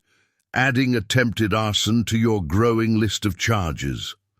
As the chaos subsided, neighbors gathered in the street, watching as the fake inspection teams were loaded into FBI vehicles. The construction equipment was impounded, and teams of real building inspectors arrived to document that there was, in fact, no infrastructure emergency. "Found this in one of the SUVs," Dave called out, holding up a stack of documents. "Demolition orders, all pre-signed and ready to go. They were going to tear down our houses tonight and claim it was an emergency action." Looking at my neighbors, some still in pajamas, all recording everything on their phones, I realized how close we'd come to losing everything. But the Blackwoods had made one final, fatal mistake. They'd underestimated the power of a united community. The morning sun rose over a neighborhood transformed into a hub of investigative activity.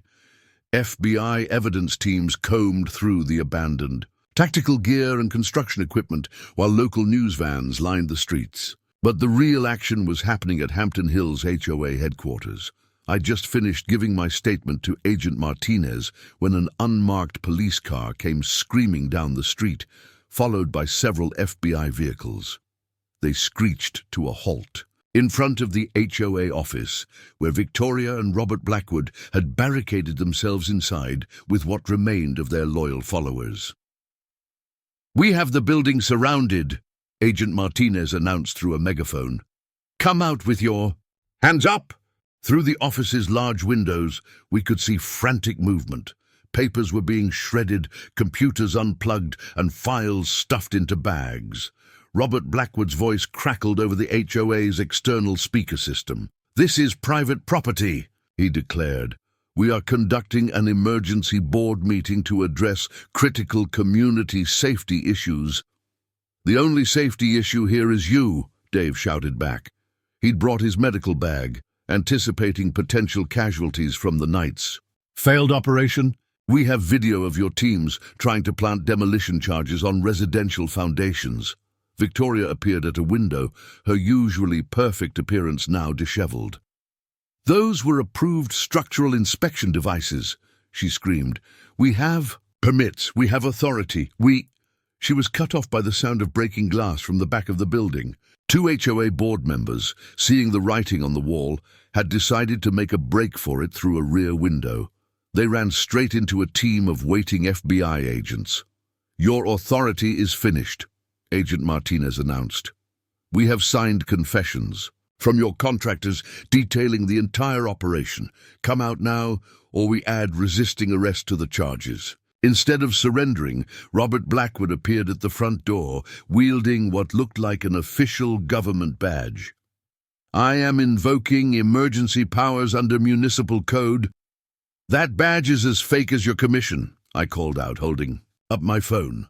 On the screen was an email from the city council, officially revoking all emergency declarations and disavowing any connection to the Blackwoods operation.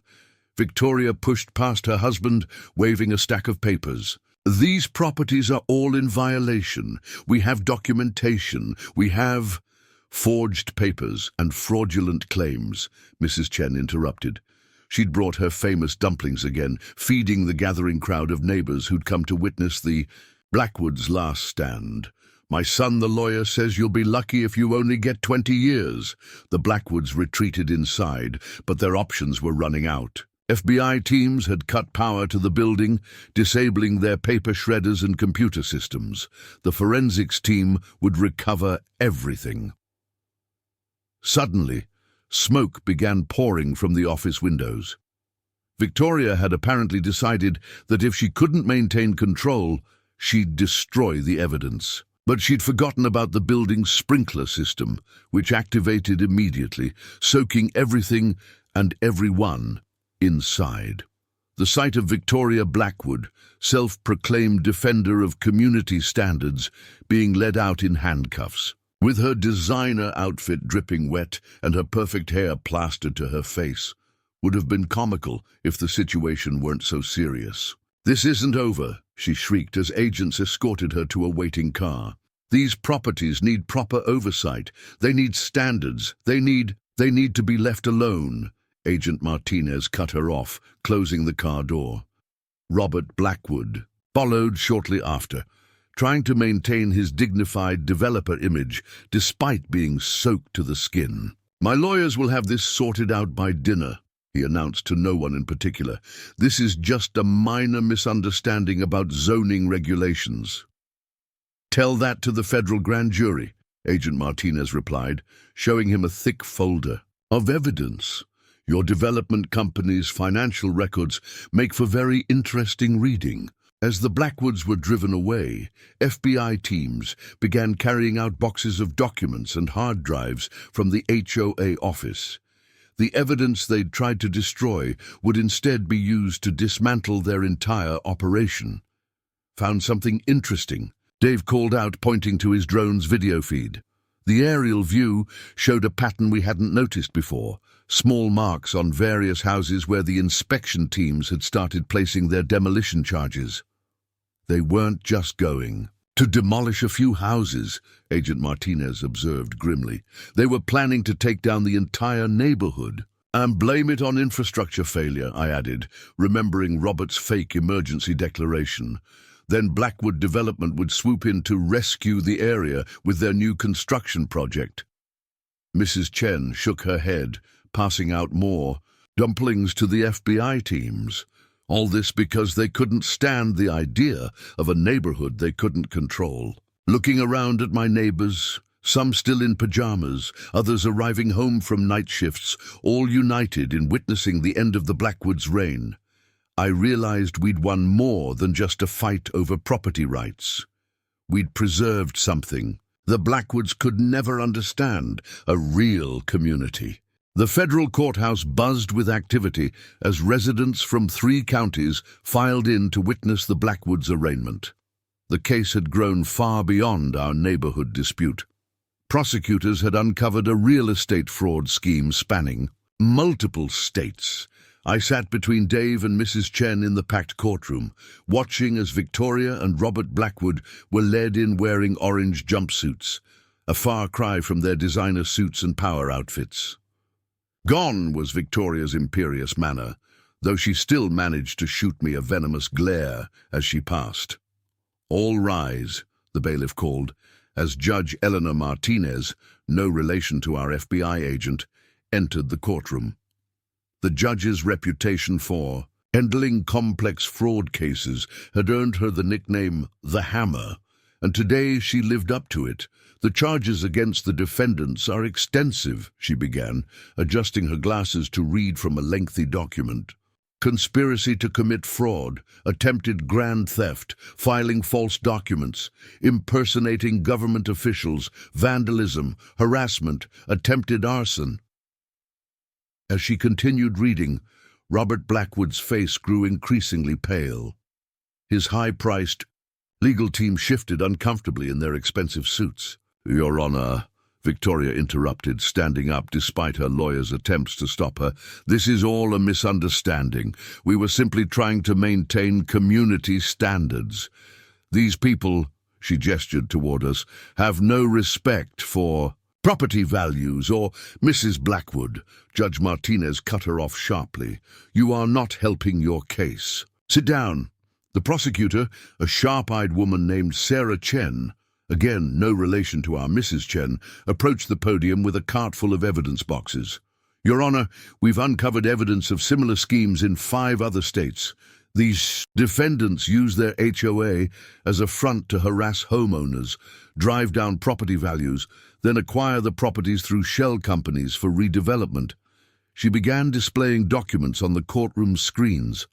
Financial records, fake, citations, forged permits, and surveillance footage of the various attacks on our properties. When the video of my Mustang being vandalized played, Victoria actually smirked.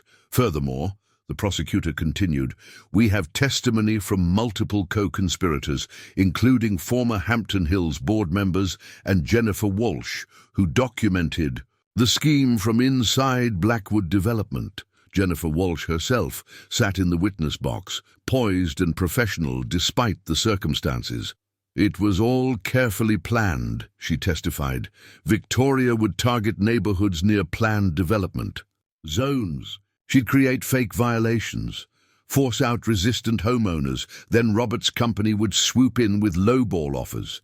Those who refused to sell faced escalating harassment until they gave in. And the recent attempted demolition of an entire neighborhood?" Judge Martinez asked. "They were getting desperate," Jennifer explained. "The traditional methods weren't working because the community united against them. The emergency demolition plan was their last resort. Destroy the houses, blame infrastructure failure, then acquire the land through their shell companies." Robert Blackwood finally broke his silence. "Your Honor, these are merely aggressive business practices. Every developer commits fraud and attempts to destroy occupied homes." The judge interrupted dryly. "I think not, Mr. Blackwood."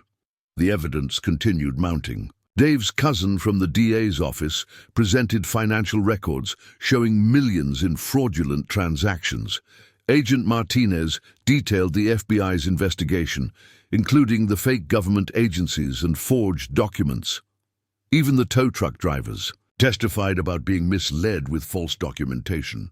But the most compelling evidence, Prosecutor Chen concluded, comes from the defendants themselves. She played a series of clips from Victoria's own phone, showing her bragging about their schemes to other HOA boards, teaching them how to use harassment and intimidation to control neighborhoods.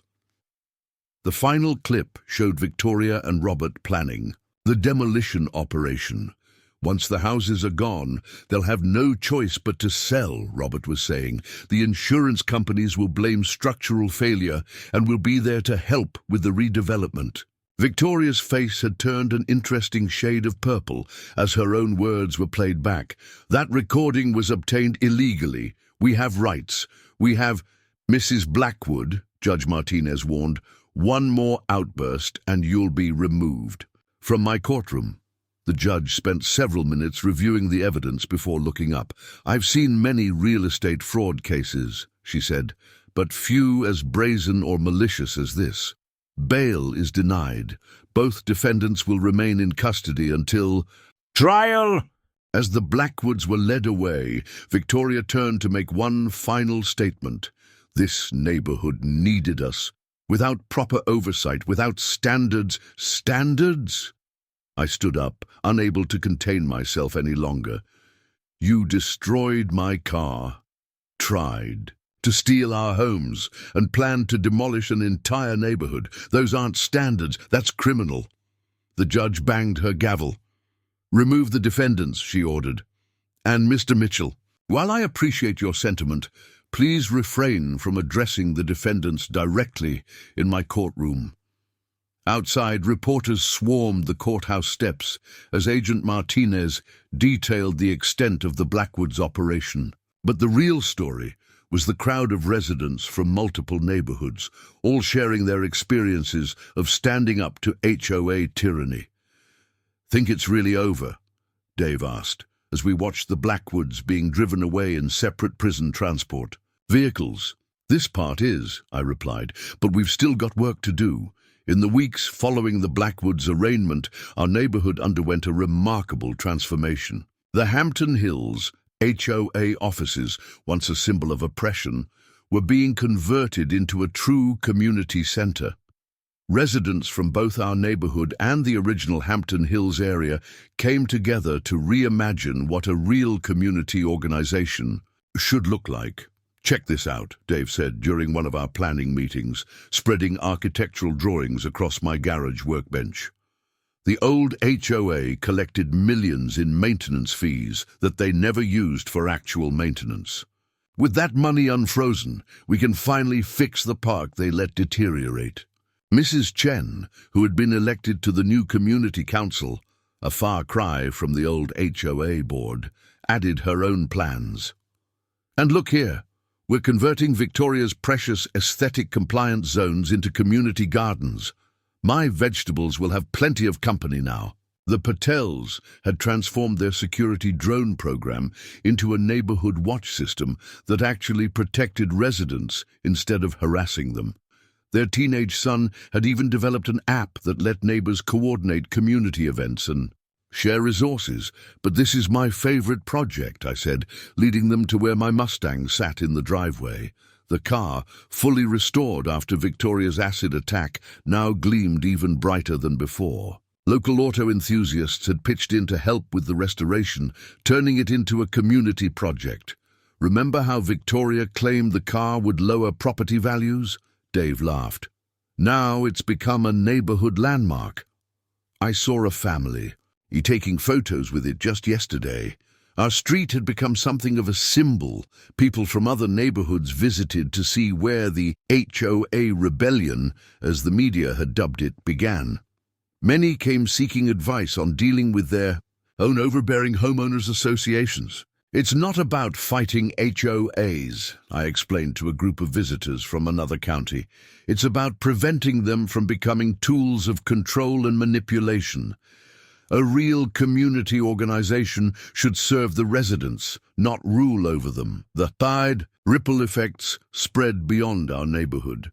Jennifer Walsh's testimony had sparked investigations into similar schemes across the country. Real estate developers and HOA boards were facing new scrutiny and regulations. One morning, I found a note on my windshield. But unlike Victoria's threatening citations, this was a thank you card from an elderly couple down the street.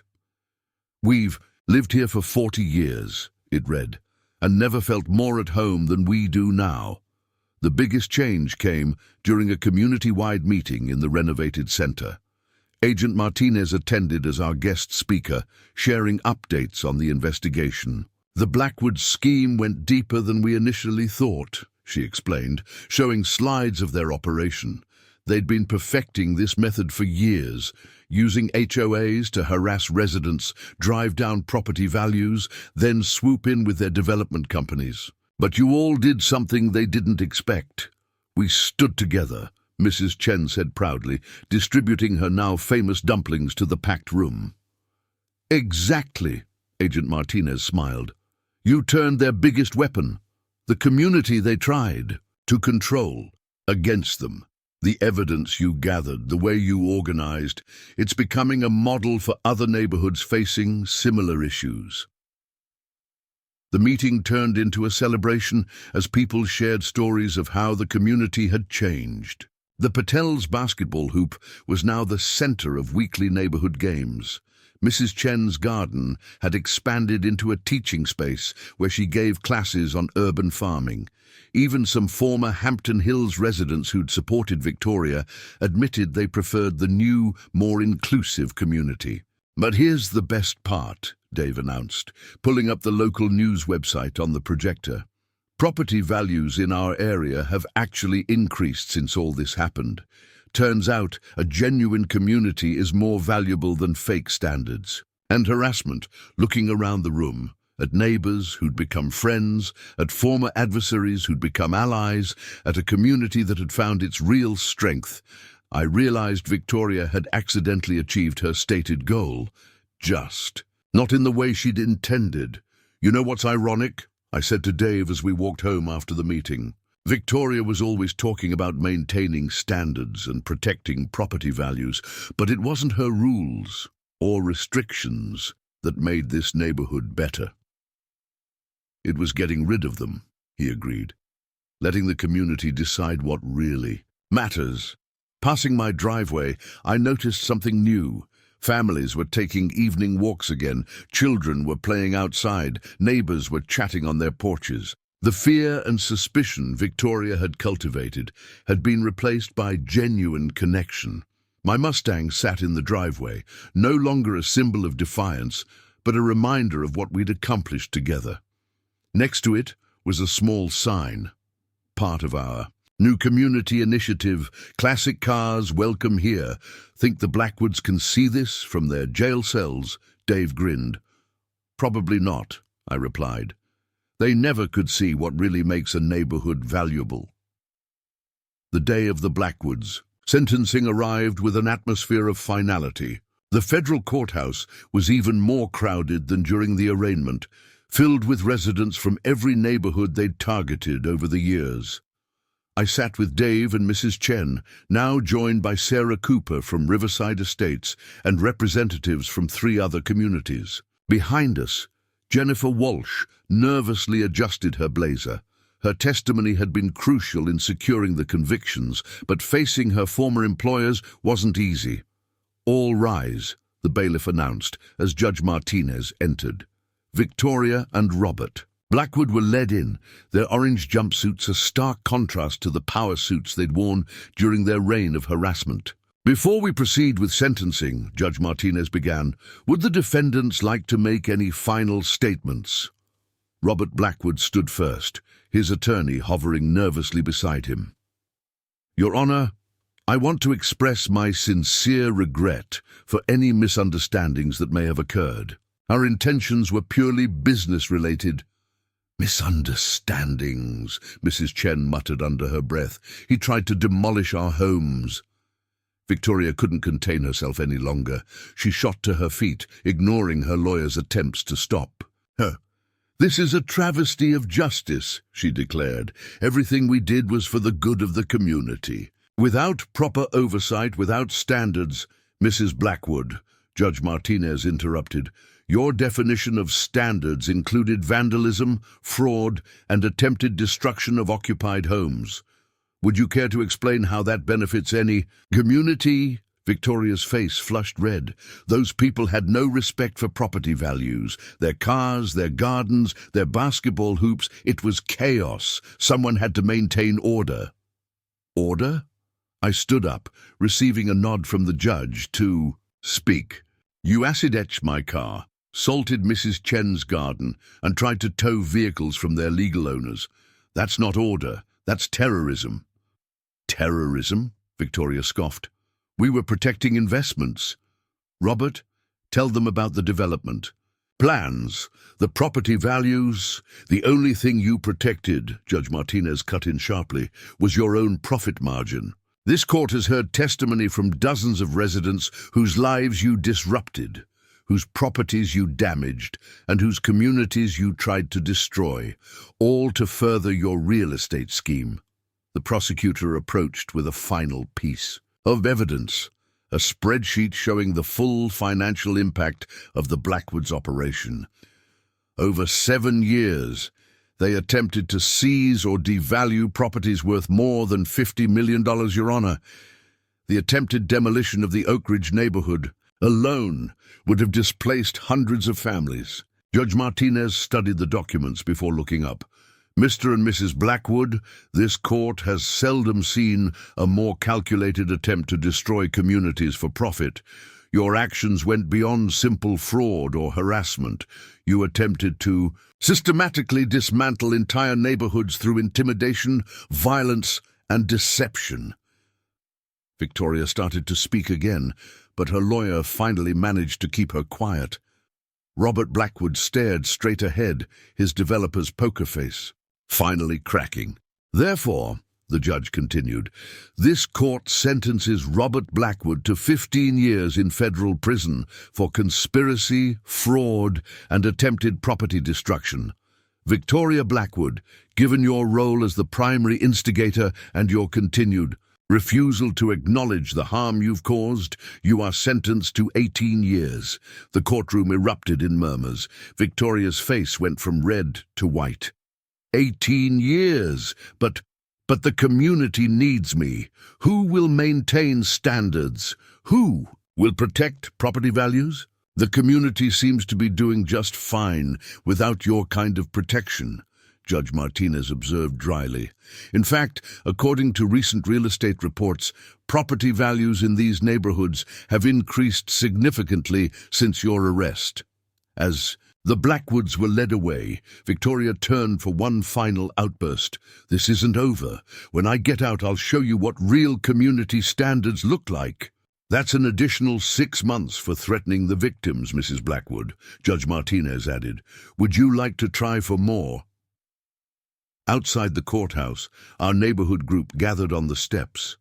News cameras captured the moment as Agent Martinez announced the formation of a new FBI task force specifically focused on HOA fraud and real estate schemes. "The Blackwoods may have been the most dramatic case," she explained to reporters, "but they're not the only ones using HOAs as weapons against homeowners. Their conviction sends a message. Communities belong to the people who live in them, not to those who try to control them through fear and fraud." Dave nudged my arm, pointing to a familiar face in the crowd. Chairman Phillips, who'd turned state's evidence, was being led to another courtroom for his own sentencing. He couldn't meet our eyes as he passed. "Think Victoria will actually try something when she gets out?" Dave asked. "In 18 years, I smiled. "Our community will be so strong by then, she wouldn't stand a chance." Mrs. Chen was already planning a neighborhood celebration, coordinating with residents from all the affected communities. "We should make it an annual event," she suggested, "a reminder of how we stood together. Looking at my neighbors, no longer victims, but victors, I realized the Blackwoods had inadvertently created exactly what they claimed to want, a strong, united community that truly cared about its standards and values, just not the ones they tried to impose." The transformation of our neighborhood in the year following the Blackwood sentencing was remarkable. The old Hampton Hills HOA office, once a fortress of regulations and threats, had been completely reimagined. Where Victoria's desk once stood, there was now a community meeting space with comfortable chairs and a coffee station. The wall that had displayed her collection of violation notices now featured a rotating gallery of local artists. "Remember how she used to measure grass height with a ruler?" Dave laughed as we walked through the renovated space. We were preparing for the first anniversary of what locals now called the Liberation. The Patels had suggested turning it into an annual neighborhood festival. The community center's parking lot, where Victoria had once stationed her tow trucks, was being transformed into a weekend farmers market.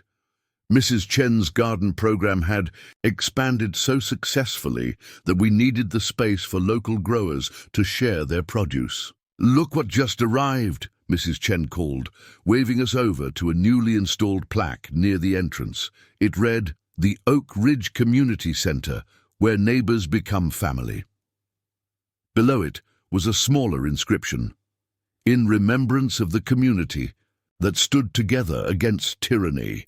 The most visible change was along our streets. Without Victoria's draconian restrictions, residents had been free to express their individuality. The Patel's basketball hoop was now the centerpiece of a youth sports program. Mrs. Chen's unauthorized agricultural activity had inspired a dozen other families to start their own gardens. And my Mustang, it had become something of a local landmark. Every Saturday, classic car enthusiasts gathered in what we now called Liberty Lot, the same spot where Victoria had tried to have my car towed. The monthly car show brought visitors from across the state, actually increasing property values through genuine community engagement rather than forced compliance. "Got something to show you," Dave said, leading me to his garage. Inside was a dusty 1968 Camaro.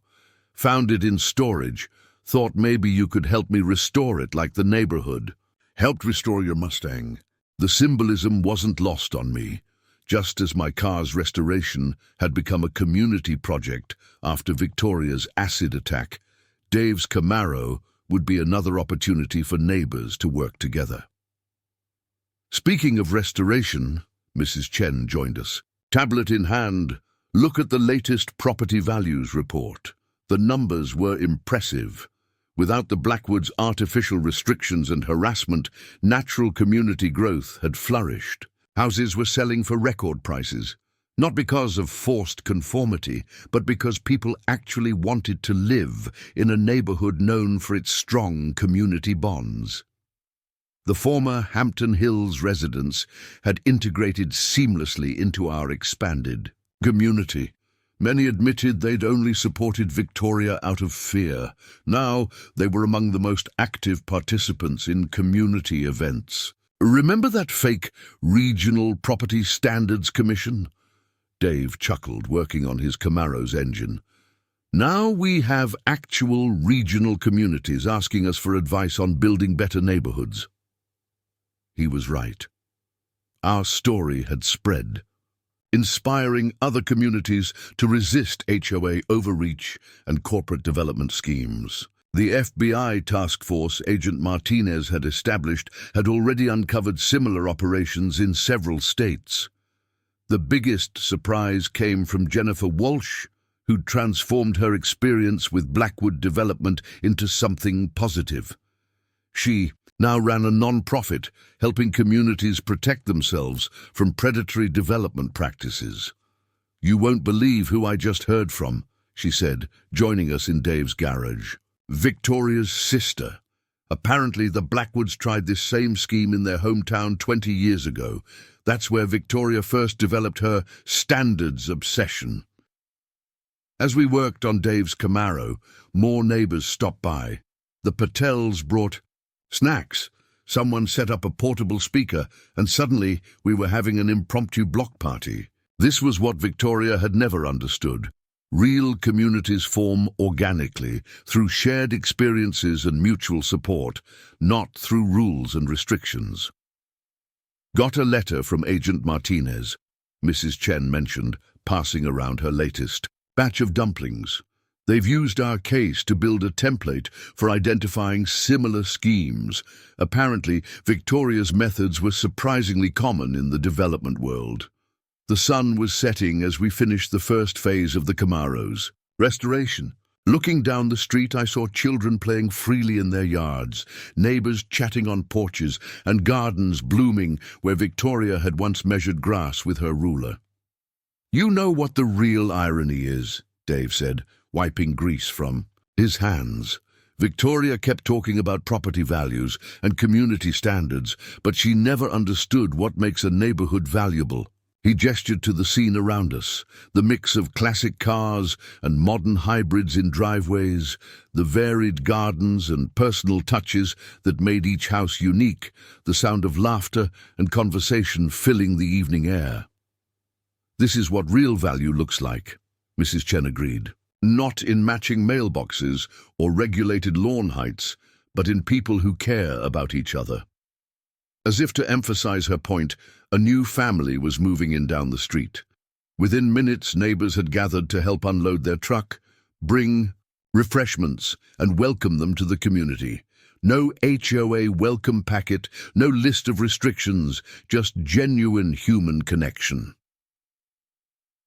2 years after the Blackwood sentencing, I stood in my driveway admiring not just my restored Mustang, but what our neighborhood had become. Dave's Camaro, now fully restored through community effort, sat gleaming beside it, a matched pair symbolizing our journey from resistance to renaissance. Agent Martinez had arranged a special visit to film a training documentary about community, empowerment and fraud prevention. As I showed the film crew around, each street told its own story of transformation. "The biggest change isn't what you can see," I explained to the interviewer. "It's how people think about community now. We don't just live next to each other, we look out for each other." Mrs. Chen's garden had evolved into a full-scale urban farming initiative. Where Victoria had once scattered salt to destroy vegetables, there were now flourishing community plots producing food for local food banks. The Patel's basketball court hosted weekly tournaments that brought together kids from across the district. "Remember how scared everyone was of breaking Victoria's rules?" Dave asked as we watched the filming. "Now look at us. Every house has its own character, every family their own way of contributing." The documentary crew was particularly interested in our new community governance model. Instead of an HOA board issuing edicts from above, we had rotating committees focused on actual community needs. The old violation notices had been replaced by volunteer sign-up sheets for neighborhood projects. "Got something to show you?" Mrs. Chen called out, waving us over to her yard. She'd received a letter from the state prison where Victoria was serving her sentence. She's been writing to former Hampton Hills residents, trying to organize some kind of comeback plan for when she's released. But the letters revealed something unexpected. Victoria's rigid worldview was crumbling as she watched from behind bars as our community thrived without her standards. Her latest letter actually questioned whether she'd been wrong about everything.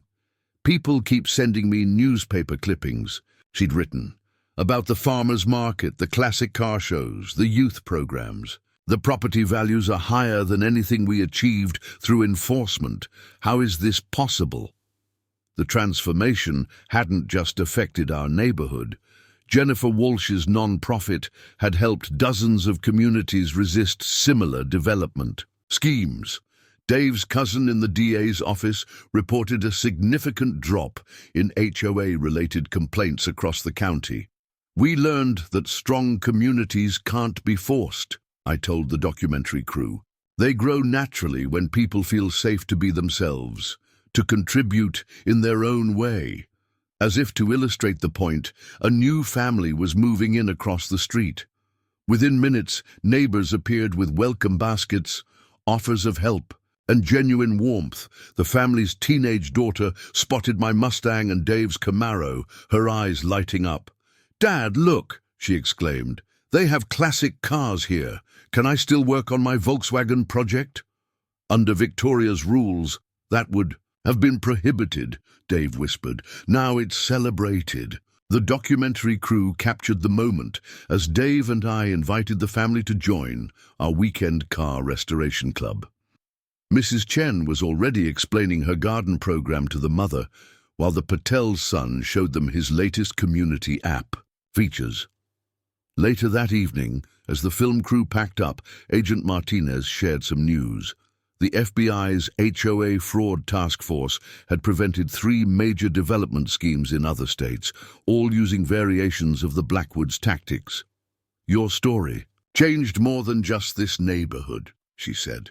"It showed people they don't have to accept bullying and fraud disguised as community standards." Looking around at my neighbors, Dave planning his next car show, Mrs. Chen teaching gardening to newcomers, the Patels organizing a basketball tournament, I realized we'd all grown beyond what we thought possible.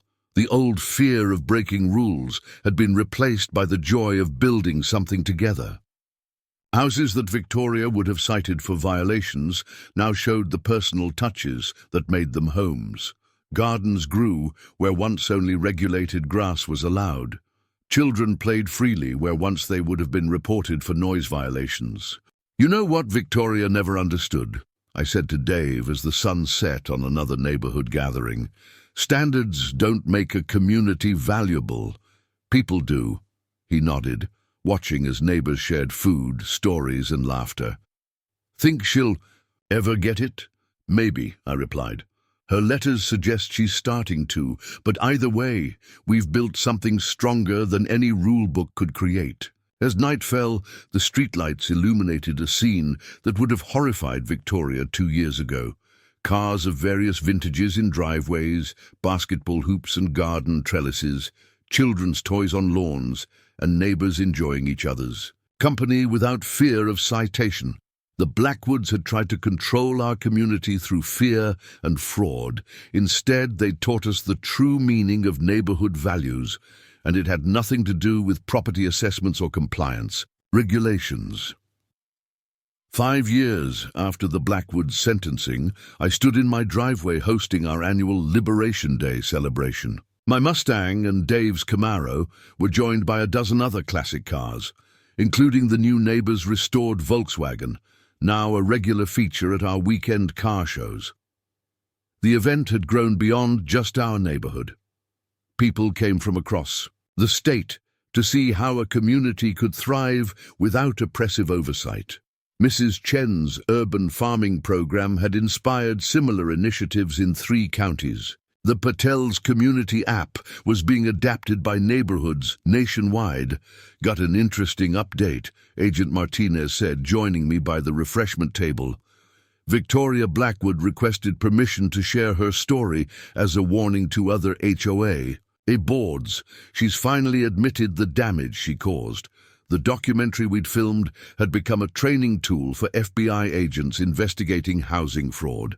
Jennifer Walsh's nonprofit had expanded to offices in 12 states, helping communities resist developer takeover schemes. "Remember when she tried to tow my car?" I asked Dave as we watched children playing basketball on the Patel's court. "Who would have thought that would lead to all this?" The neighborhood had become a model of organic community development. Houses displayed their own character. Gardens flourished in former restricted zones, and property values had reached record highs, not through enforcement, but through genuine community appeal. A letter from Victoria, shared by her sister, revealed the depth of her transformation.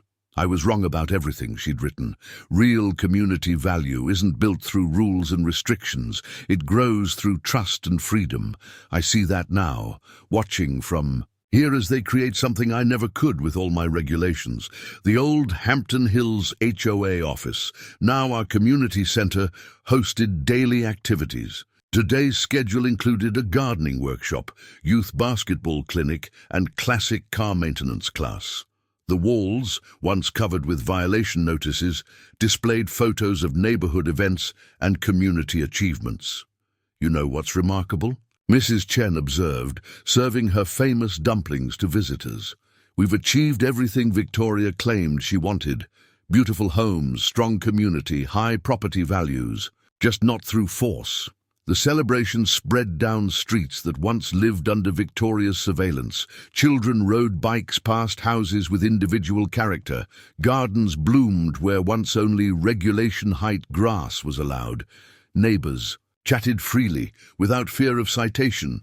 Dave's cousin from the DA's office reported that HOA complaints countywide had dropped by 70% since our case. Communities were adopting our model of voluntary cooperation over forced compliance.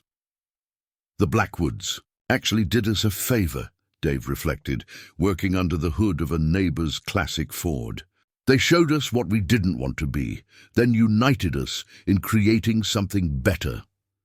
As sunset approached, everyone gathered for the annual community photo. The scene would have been Victoria's nightmare. Classic cars, basketball hoops, garden trellises, and happy residents ignoring every standard she'd tried to enforce. This is real value, I told the gathered crowd. Not in matching mailboxes or measured grass, but in people who care about their community because they choose to, not because they're forced to. Looking at my neighbors, Dave teaching car restoration, Mrs. Chen sharing gardening wisdom, the Patels organizing youth sports, I realized we'd built something Victoria never could with all her rules and restrictions, a genuine community. The Blackwoods had tried to control us through fear and fraud. Instead, they'd inspired us to create something authentic and lasting. Our property values, the very thing Victoria obsessed over, had risen because people wanted to be part of a real community, not a controlled one. As night fell and neighbors lingered over shared meals and stories, I thought about that first confrontation. In my driveway, Victoria's attempt to tow my car had sparked something she never intended, a revolution in how communities could govern themselves. Think she understands now? Dave asked as we watched the festivities. Maybe, I replied, looking at my Mustang gleaming under the streetlights. But more importantly, we understand. Real communities aren't built through control. They're grown through freedom and trust. The night ended with neighbors helping clean up, children playing one last basketball game, and plans being made for next week's activities. No rules were enforced, no violations issued, yet everything worked perfectly. We'd learned that true community standards aren't measured with rulers or written in violation notices. They're built through shared experiences, mutual respect, and the freedom to be ourselves while supporting each other. Victoria had tried to tow my car from my own driveway, but in doing so, she'd helped us discover what really makes a neighborhood invaluable, and it wasn't anything she could have enforced with all the rules in the world. Up next, you've got 2 more standout stories right on your screen. If this one hit the mark, you won't want to pass these up. Just click and check them out.